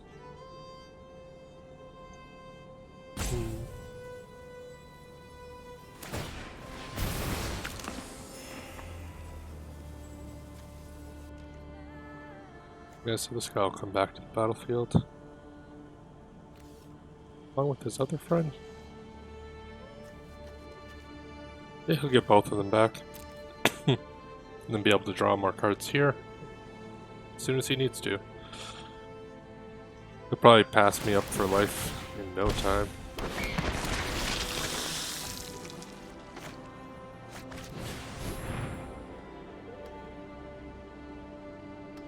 I got another Hallowed Priest out at least. We can build him up a bunch. Hoping I don't draw a land next turn, I just need to be able to get some... There's something out.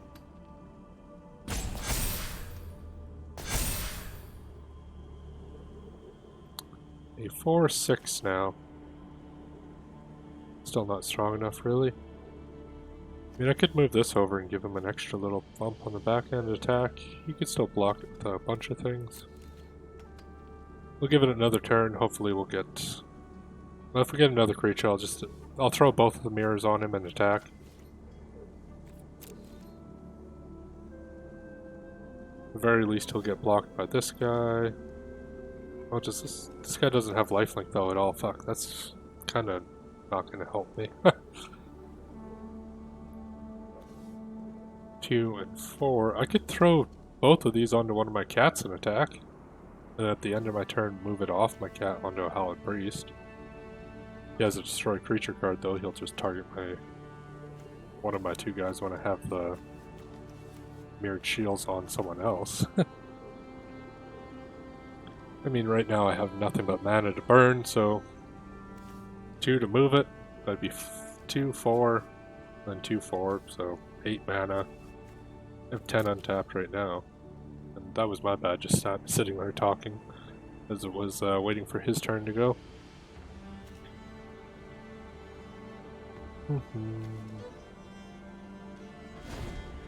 Look, I'd do that on my end step. Get a bunch of cards out.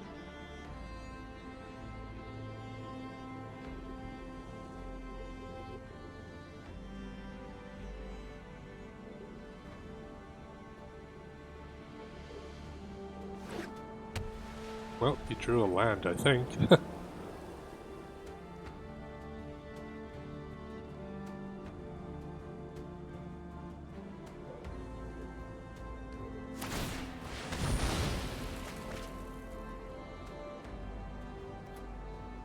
So that would be 30 turns if we go to bottom of the deck here. That's quite a ways away. 29 turns. thinking he's gonna have to get some things drawn into his hand that are just gonna help him out a lot. Like if I could get a draw mechanic here to help me, that would definitely be valuable. Tap, create a 4/4 White Angel token with flying. Have at least 7 more life than your starting life total at any time you can cast a sorcery. That's pretty decent right there, actually. He'll definitely be creating 4/4 flying angels, and then he'll be able to fly over me with the griffins, with the angels, with this lifelink vampire. Slowly going towards his favor. All depends on if I can get anything to make a difference here. Yeah, see, he's starting to attack over top of my head now. Not much I can do about that.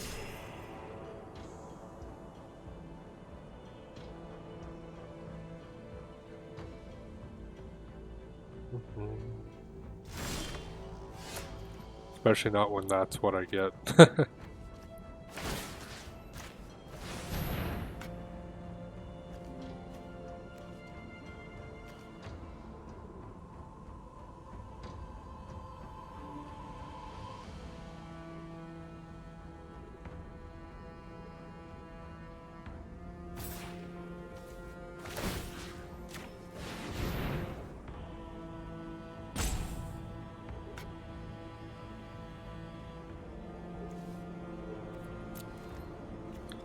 Then going into combat phase, we're going to attack, build up a couple counters. Do what we can, I guess.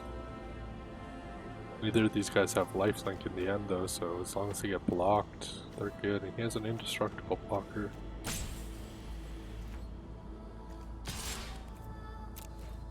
One block, one attacker.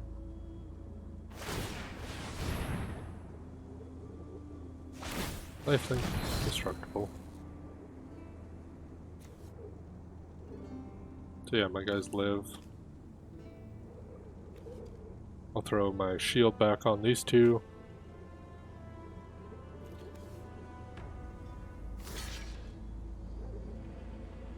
Not it really matters if I do throw them back on. He gets a card to destroy them, he'll destroy them as soon as I take this off of him. Unless it's a sorcery though. What was that last one? Instant. Instant, instant, instant. Okay, yeah, he's just had instances, so.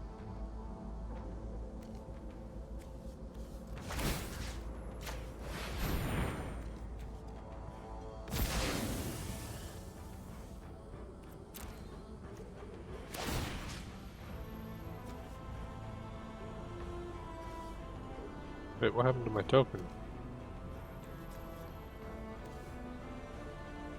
Didn't cast anything there. I did 4 damage. I should have had enough. Did I actually... There's no way I removed it while it was defending. Maybe I did though.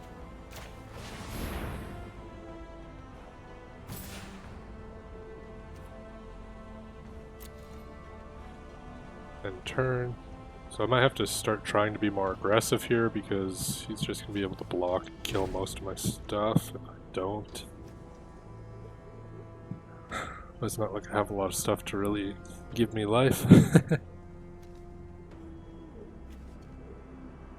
I'll just attack with this Charm Stray next turn.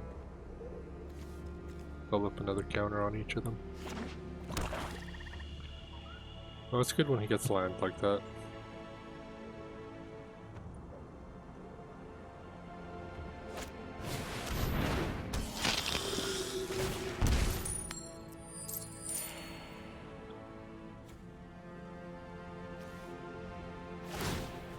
Yeah, the 4/4 Flying Angel comes out.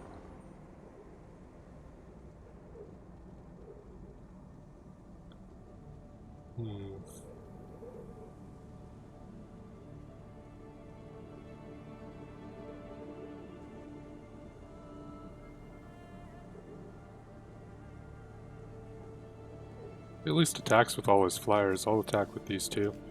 He'll probably kill one of them here and then block the other one. At least I'll get rid of his Death Touch guy and then I'll have to worry about him later on.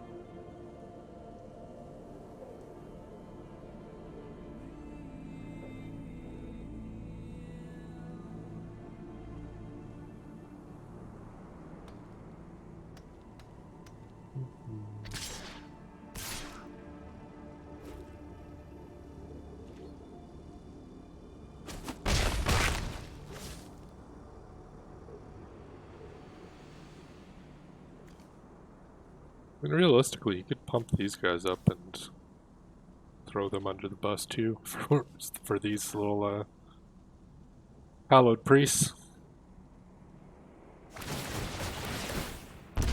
Yep, I lose a bunch of health there. Those guys come back out. I get another land. That does not help me much. So crap, I don't know what to do here. I do attack with both of these guys. The damage I do isn't even really going to be worth it. So I guess I'll just wait. Fortunately, that means he'll build up an even bigger army here. Things aren't looking very good. This is only the bronze tier, like, this is crazy.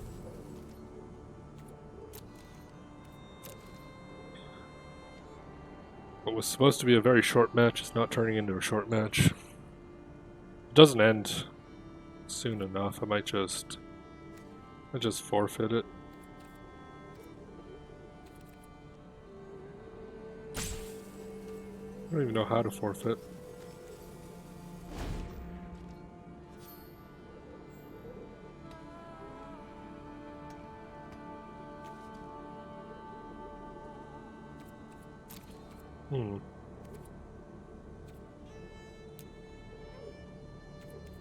Okay, concede. There we go. You'll see what cards I get in the next little bit here. 3 turns I don't get something to change this, I'm just gonna concede it. Like, it's almost to the point where it might be a deck out victory if I was gonna win this, but I'm not really feeling like doing that, so we don't get this magic card will make the difference in the game here, such as giving one of these guys flying, then yeah, I'm going to be calling it. And even if I did give them flying, he can block a ton. So if he just didn't attack and just built his army up, I'd be screwed.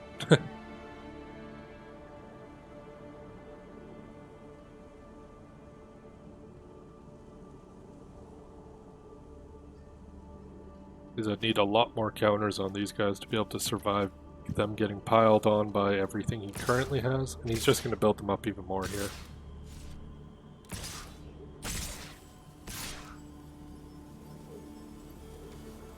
Flying, not vigilance, just flying though, so we'll probably send that too. Maybe he won't.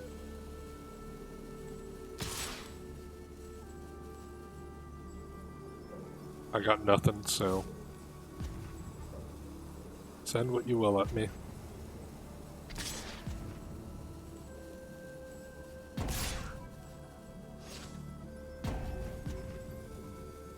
He was gonna send that one, I was gonna block here.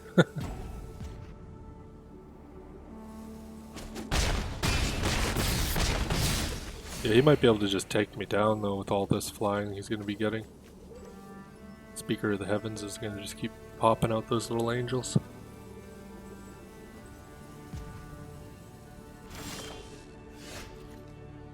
End of combat, put a 1/1 counter on target creature. I mean, that's decent. It's a good card. Gonna get counters for both of these guys just entering the battlefield. I could put a counter on my stray or charmed stray. Build it up a bit.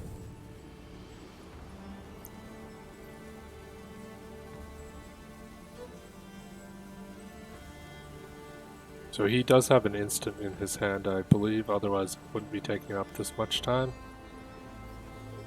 So I wonder what it is.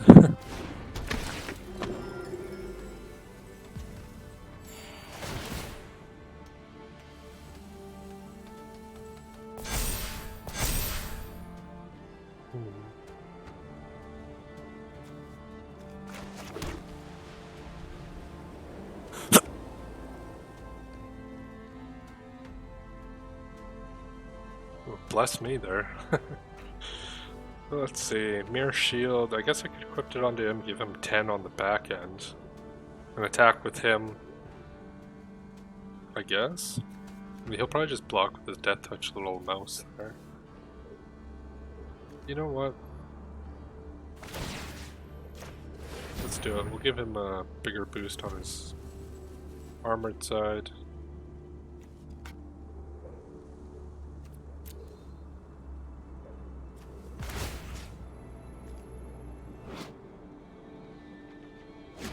We'll start buffing up the lifelink, I guess. This card could give us a difference here. I can get that lifelink guy up a lot. One attacker.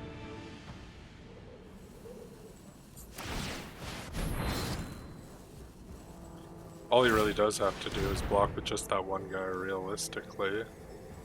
He just stops my damage. But you are playing against real people here, so you never know. They might just decide to, hey, I'm just going to throw a bunch of stuff onto this guy to kill him. I would be happy if he blocked with a ton of people. That would help me out. He blocked with just one. So, didn't really help me out there. Oh, I see what happened last time. They still have the damage on the back end there. So when you remove those shields, they actually go down. So if you remove those when they were damaged a bit, and they live because of the shield, they die. That's what happened to my last creature there. I was wondering, okay. Yeah, they keep the damage, and if they're below their value, you remove the thing that's giving them that extra 2, you kill it. It's a good little tidbit of information to know here. There's a couple more turns. We'll see how this goes. I'm not seeing too much hope for me here. I mean, one turn lifelink cat can attack and get lifelink again. Still though, you can just put any little guy underneath it to kill it. And then even if I go in with those two guys, he'll block one, and then he'll be able to just perma block with that indestructible guy. He's been the thorn in my side this whole match. I really need that flying. Got flying, that'd be a whole new ballpark there.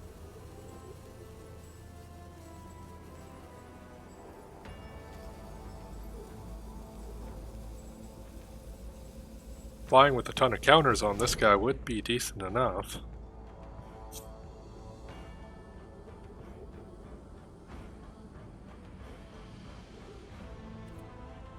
Pass turn. Now we want to see what we get the next couple bit here. You can sort through and see the whole deck, I guess. I don't know why you'd want to do that. 26, 31.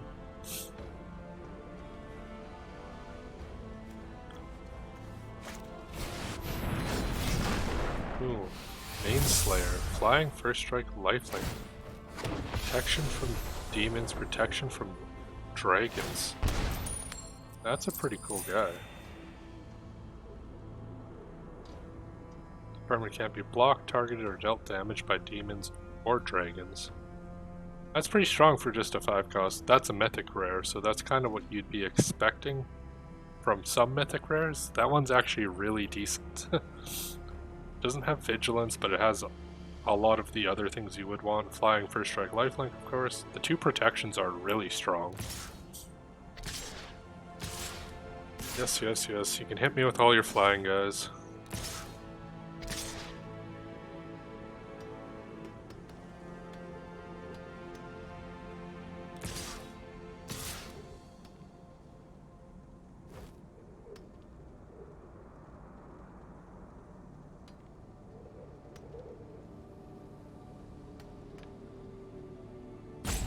Well then, are you going to be done your turn here attacking?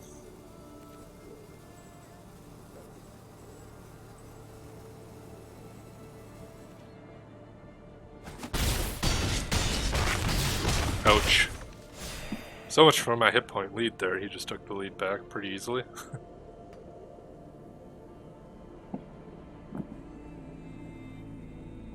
Definitely need to find and get a board wipe spell. Those are definitely something that's useful when this kind of shit happens, and when there is an indestructible. He'd be the only one to live, unless I had a specific, like, exile all creatures on the board. That would definitely help a lot. A land card, so...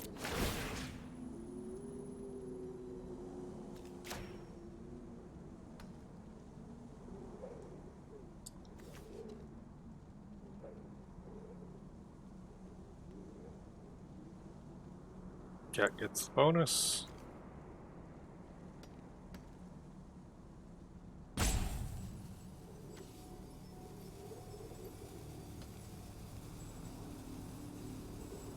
Okay, yeah, this is... it's taking too long. And I'm kind of just getting annoyed that he's taking so long on just let this thing happen. I'll just take the defeat on that one. Definitely not gonna continue that fight. Way too long there. Definitely saw some of the things I definitely need to get in that deck, which are some... Actually, let's take a look at the deck again. Maybe if we open a couple packs here, we do have some. We got some of the white cards we need. Destroy target artifact or enchantment, you gain 4 life. Target creature gets +1/+1 and gains double strike until end of turn. Foretell.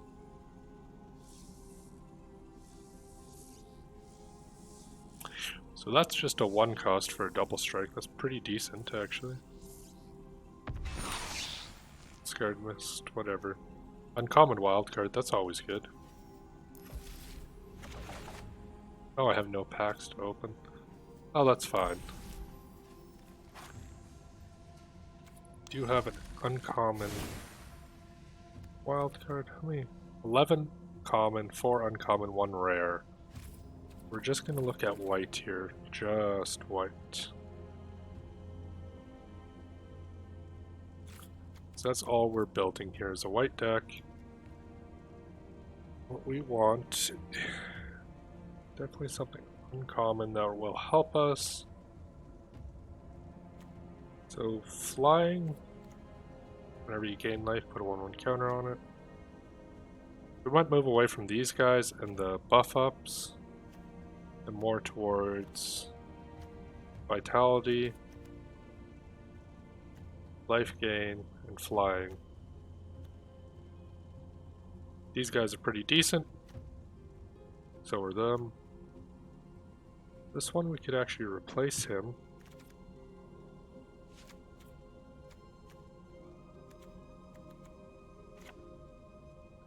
Pacifism is not a bad card to have. Replicate ring, we actually... No, that's still good. Don't have a lot of high cost anything in here, really. We need is actually some lower cost draw. Let's see what we can find up in here.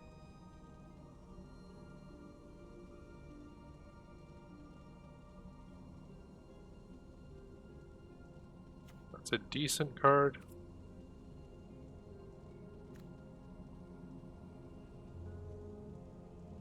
Might take that out and switch it for this.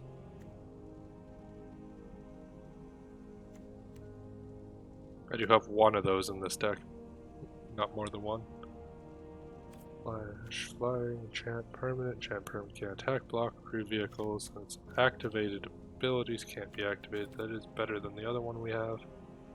Only a common, so what was the one we had here? Pacifism. Okay, it's 2 cost.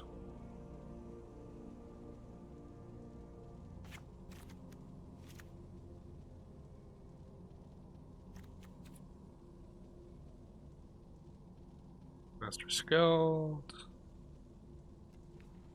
So there are a ton of these cards that I do not recognize at all. Okay, let's filter this. We have collected and not collected. I'm assuming it's just using the standard play ones here. whatever it is going to be using, this is what we're going to be adding to the deck.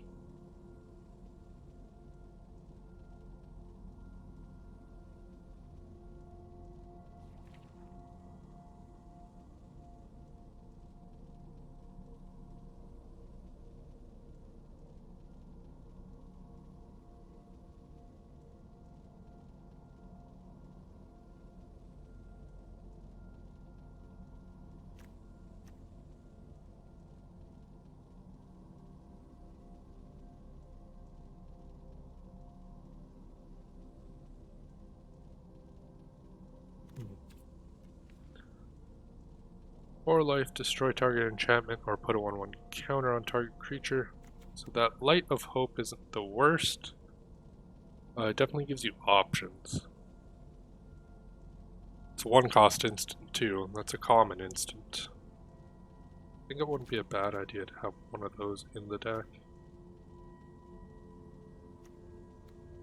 In fact, I'm going to take out those tactical advantages because this does give counters.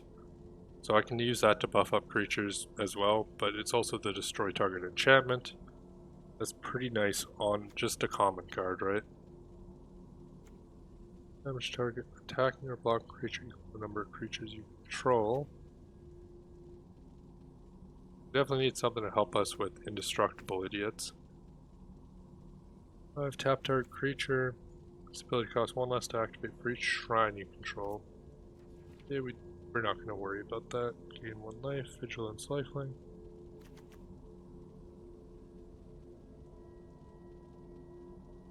That guy is fairly decent, just from the amount of angels you could be getting from him. However, having 7 or more life from your starting life is not always going to be feasible.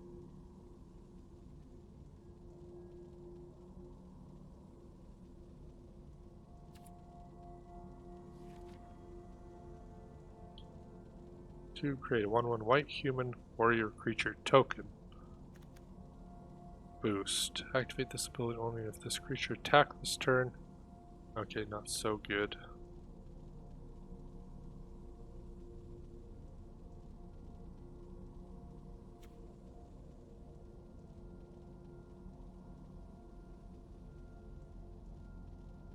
That's not the worst either, giving them flying for 1. I like the picture of that dog there. All that glitters. Enchant creature gets +1/+1 for each artifact or enchantment you control. That would be great in a white artifact deck. However, we're not really running that.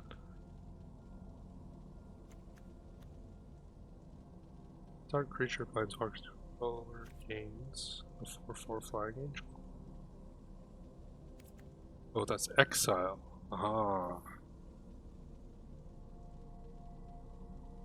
That could be useful defense or offense.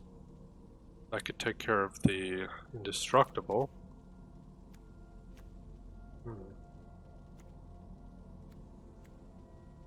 Actually don't need 3 of those, we can do with 2. Might get one of these in here just as an exile. Come back to that one if we want. Didn't want to spend too much time going through these, but at least these are only kind of the more recent cards, so there's a limit to what they are letting us look at. I definitely don't want to get into looking into everything else. There are just probably thousands upon thousands of Magic cards. Put all the sets together, it's just crazy.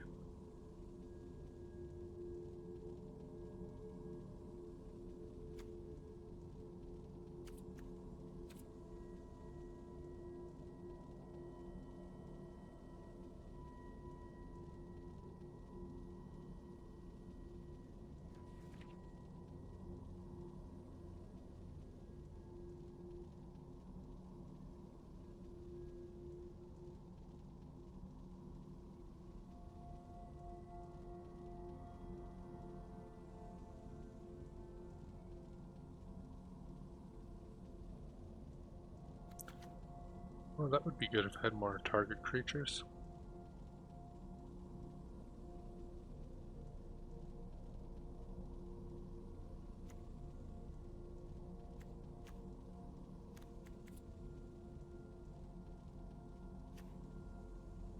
Ah, yes, that's what I saw that one guy have there. That's a very decent card to have. Especially with a few of these guys. We're going to add another one of those. We're going to try to have 4 of those. 5. Take that guy out. In fact, we'll take 2 of those guys out. Griffin Airy, Passionate Orador. So what is our balance? Craft.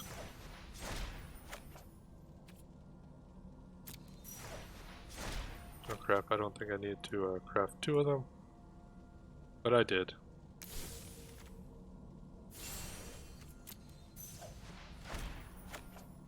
That is just a common card. Pretty good for just a common. Griffin Airy, craft. Oh, I need more. I hope. Okay.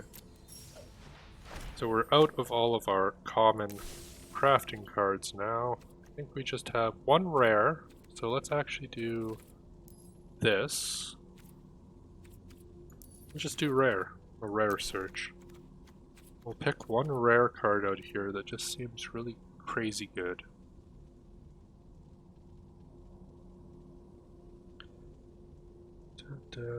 Non-creature token would enter. Your opponent can't cast spells from anywhere other than their hand.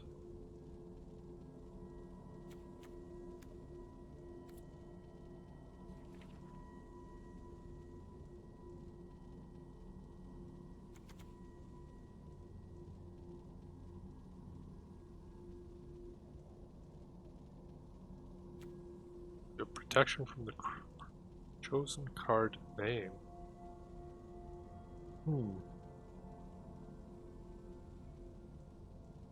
Not legal in Brawl.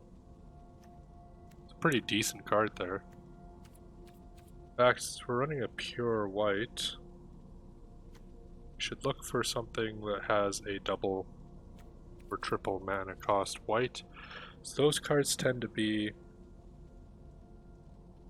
pretty good, just like that right there.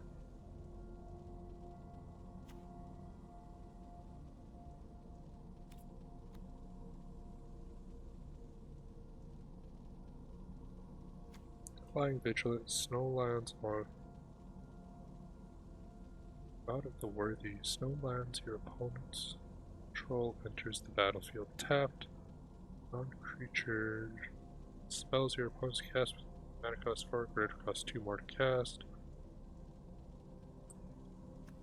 Valkyrie, an angel or cleric enters the battlefield and ensure you gain life equal to that creature's toughness. As long as you have at least 7 life or more, your starting total creatures you control get +2/+2. So how many? Cleric,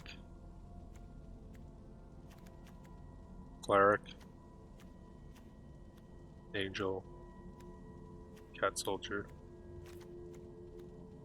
That's actually not that bad because I do have a lot of angel or clerics already, and it does give a large buff to everybody.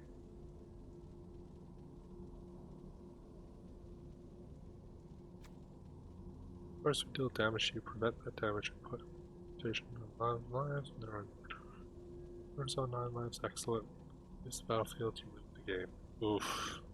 Nope. No, thank you.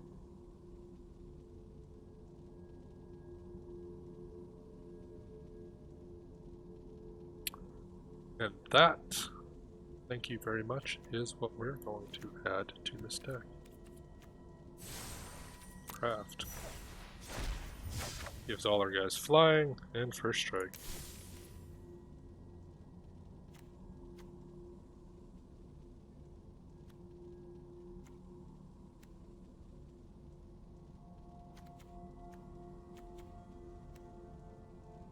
Might get rid of this.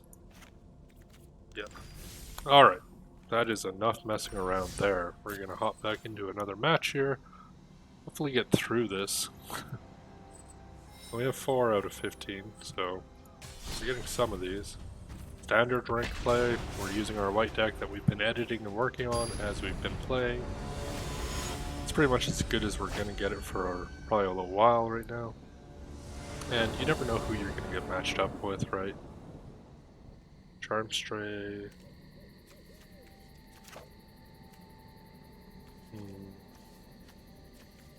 We could make this work. We got first turn lifelink Kitty.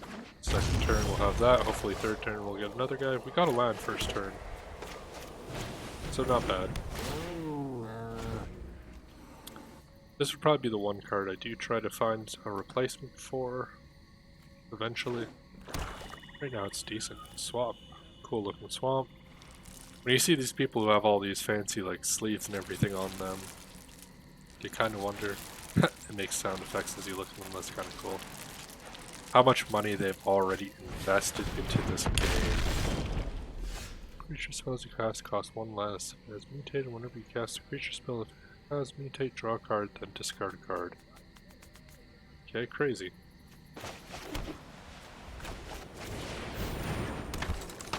I do not recognize that thing at all.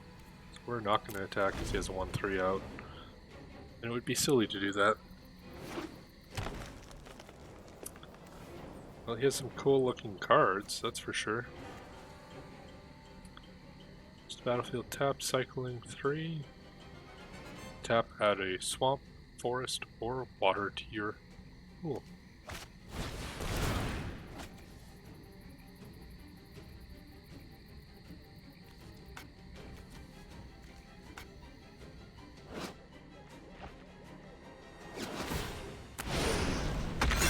Search your library for a basic land card, put it on the battlefield tapped.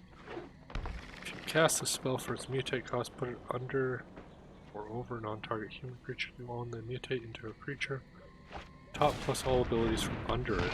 So they mix together. Huh.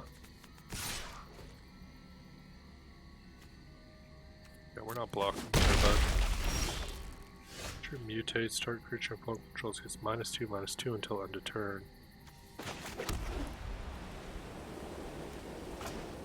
Gain that much life +1.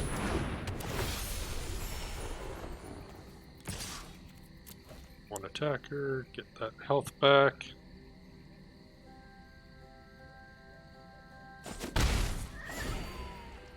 Yeah, it'll probably mutate this thing. And then -2/-2 my angel, I'm assuming.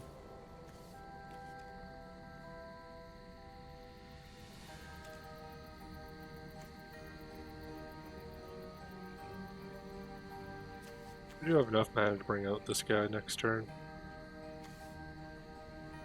4/4. Never fought against a mutate deck before, I never heard of that mechanic.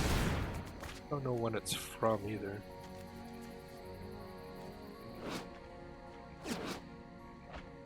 Creature mutates each opponent sacrifices a creature. Oof. That mutate is pretty mean. Sacrificing. I get some -2/-2 something first. We'll sacrifice the Charm Strays, right?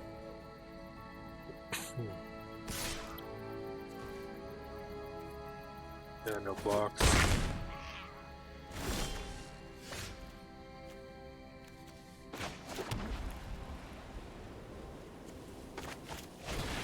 We'll throw him into the battlefield. The life. No attack next turn, we'll throw this guy out. Then we can attack with him if he doesn't attack with him.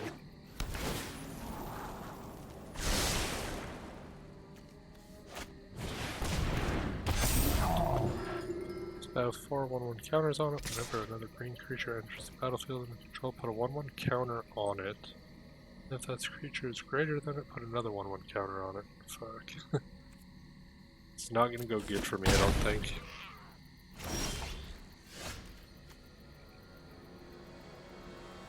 More life, so maybe this won't go the worst for me.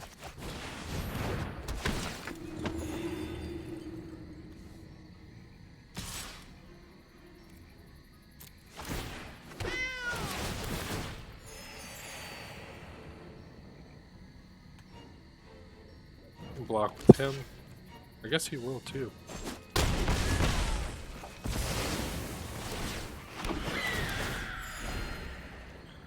We got a couple flyer, or one flyer there, I guess.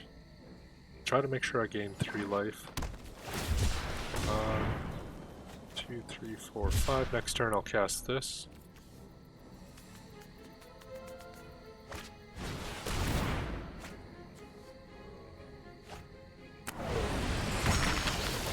You can just keep mutating things together? How that works? Like, what the fuck? That just seems stupidly, like, overpowered.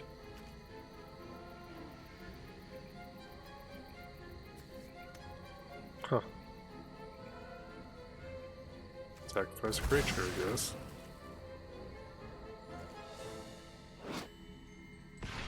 That's a spell for its mutate cost. Put it under or over target non-human creature you own. They mutate into a creature on top plus all abilities from under it.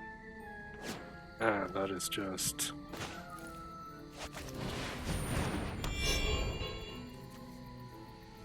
I don't even know. It just seems really silly, is what it is. Oh, I don't even have enough to equip it.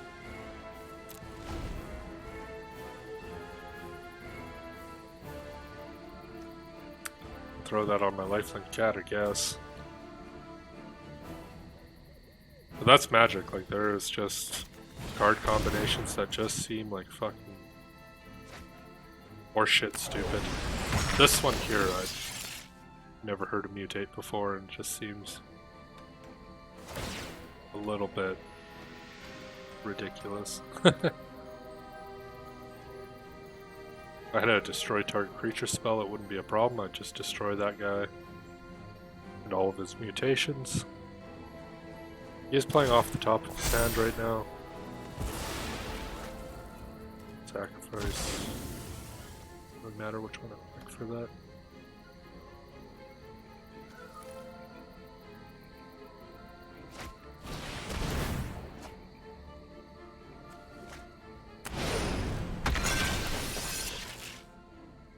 Okay, so that's pretty much my whole board done, and he can just keep attacking me here. I don't think I can do anything either, because he has that, you sacrifice a creature when he does that, so that's going to be pretty much me getting smacked by this guy. It's only uncommon.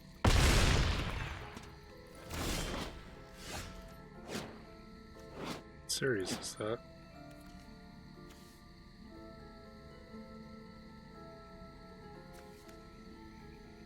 Creatures attacking you. Opponent's turn. I got nothing.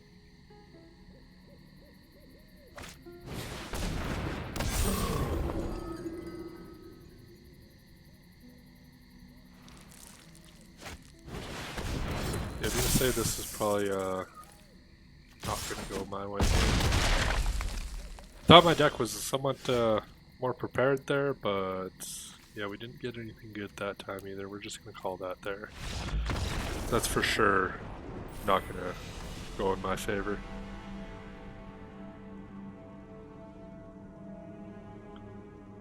So I wonder how it matches you up, like, if that's what everyone is in bronze tier, like what's in the higher tiers there? Like that's just, this seems like crazy. Play, let's see who they play us against. We'll just use the white deck we have that's kind of gifted to us. We've had a couple okay games, but we've also had a couple where we get matched up against people who are just, I would say, out of our deck's league. Yeah, we'll keep that one. That's a good one. Keep these 7. He just has a regular deck here, so he hasn't invested money into sleeves. Maybe it, the regular matching system and not the ranked matching system is pretty good. Ranked, it seems like it kind of puts you up against people who are a little bit stronger than the bottom tier bronze level you would expect. We need some of these guys out here to give us life.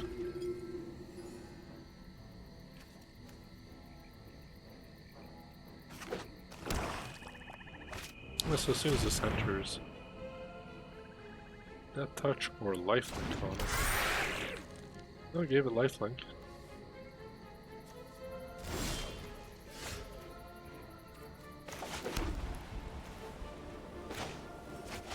Throw out the ball here. Next turn we can get both of those out.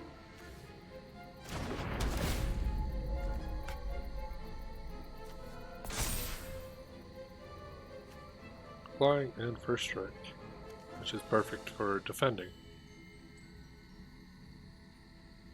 If he does attack with this guy, we're not going to block because he most likely has something to buff him up, and we have nothing right now. So we'll let him get through that. This should be enough of a deterrent that he's not going to attack. Enters the battlefield, draw a card.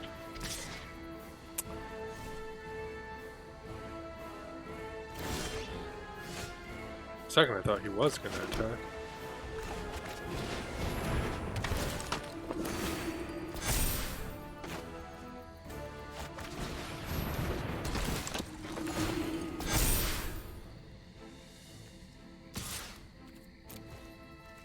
One attack.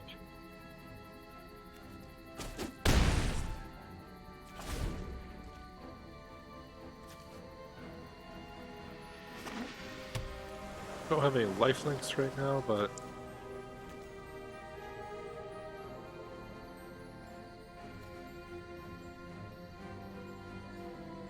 I'll probably switch this angel out for something else too later on. The 6 cost, it's only indestructible when it attacks, isn't the best.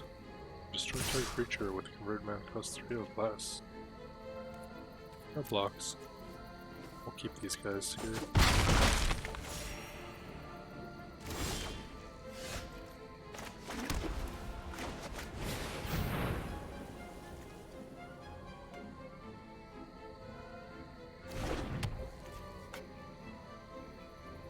We will attack with... Fuck, we'll just attack with everything too. I'll attack. Oh, he has 3 untapped land. Might as well try to do more damage than he does to us. He does 3 and heals 2. We do 6. We're still coming out ahead and on the top right. Oh man, I did not realize I've been playing this for 2.5 hours already. Fuck. Kind of just get sucked into this. Mutates. Oh, there's another mutate card, so... Wow. That was a pretty big increase. Tap up deck, start creatures X number of times. That's about draw a card. Fuck, those mutate guys are pretty crazy.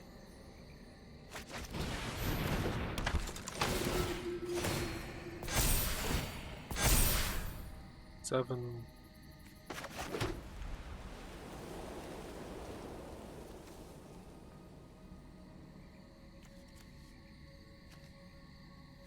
Give him 5/5 and first strike, but not really useful to me.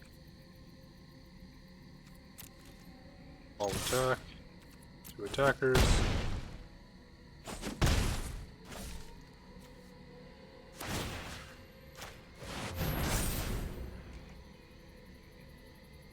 We'll block the mouse if the mouse comes to hit us with our 5/5 flying first strike. See what he has in his hand. Sacrifice an island, he can't be blocked this turn. Press a swamp, you gain 1 life and draw a card. If he doesn't attack this turn, he'll probably attack me next turn is what I'm assuming. But I'll have enough to throw this angel out, which will give me 2 life and 2 counters, so that'd be a 7/7 flying first strike. If I had some other way to get 1 more extra life too. Well, okay, that's not a bad way to do it. Didn't even read the second one there. Sacrifice a swamp, you gain a life, draw a card.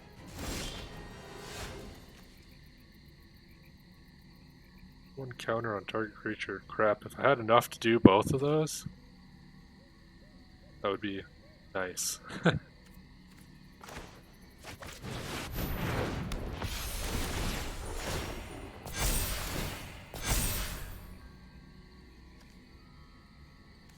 No attack, thank you. If he has a bounce back and bounces this guy back, I'm pretty screwed.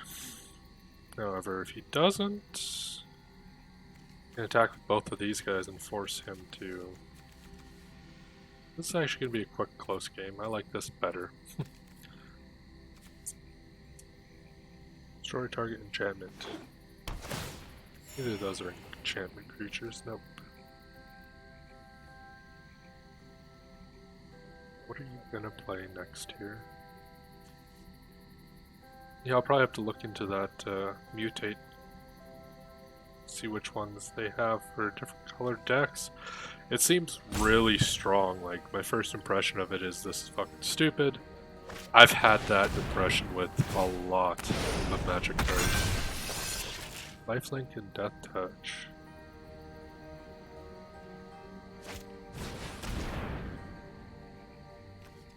Okay.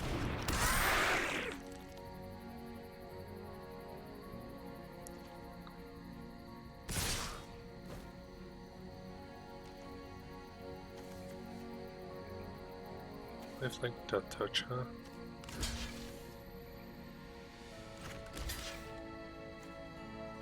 As long as I just do that, he'll do 10 damage. I should live.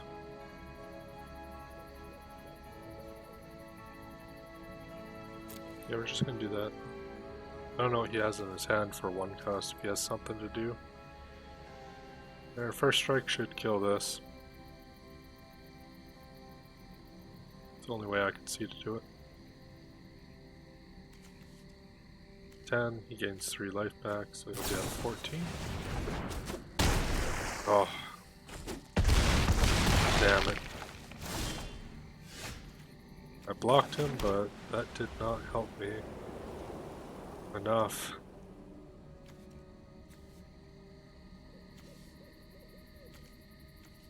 Five, 6, 7, 8, 9. Nope. 10. I can give myself 10. 10, 11, 12. I can do 12 damage. Oh. I mean, if I didn't block this or this, it would have killed me there. However, I think I'm gonna be dead here. No matter what I do.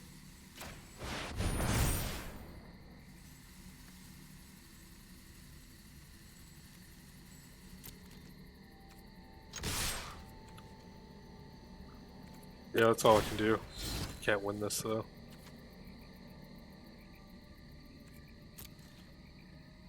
Maybe he'll just attack me with one guy. That'd be funny.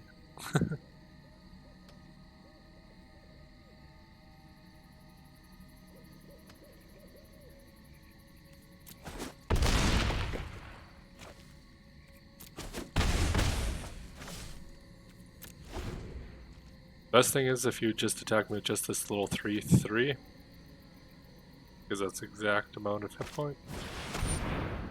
And it's top 3 cards of your library and separates them into 2 face down piles. One pile in your hand and the other in your graveyard.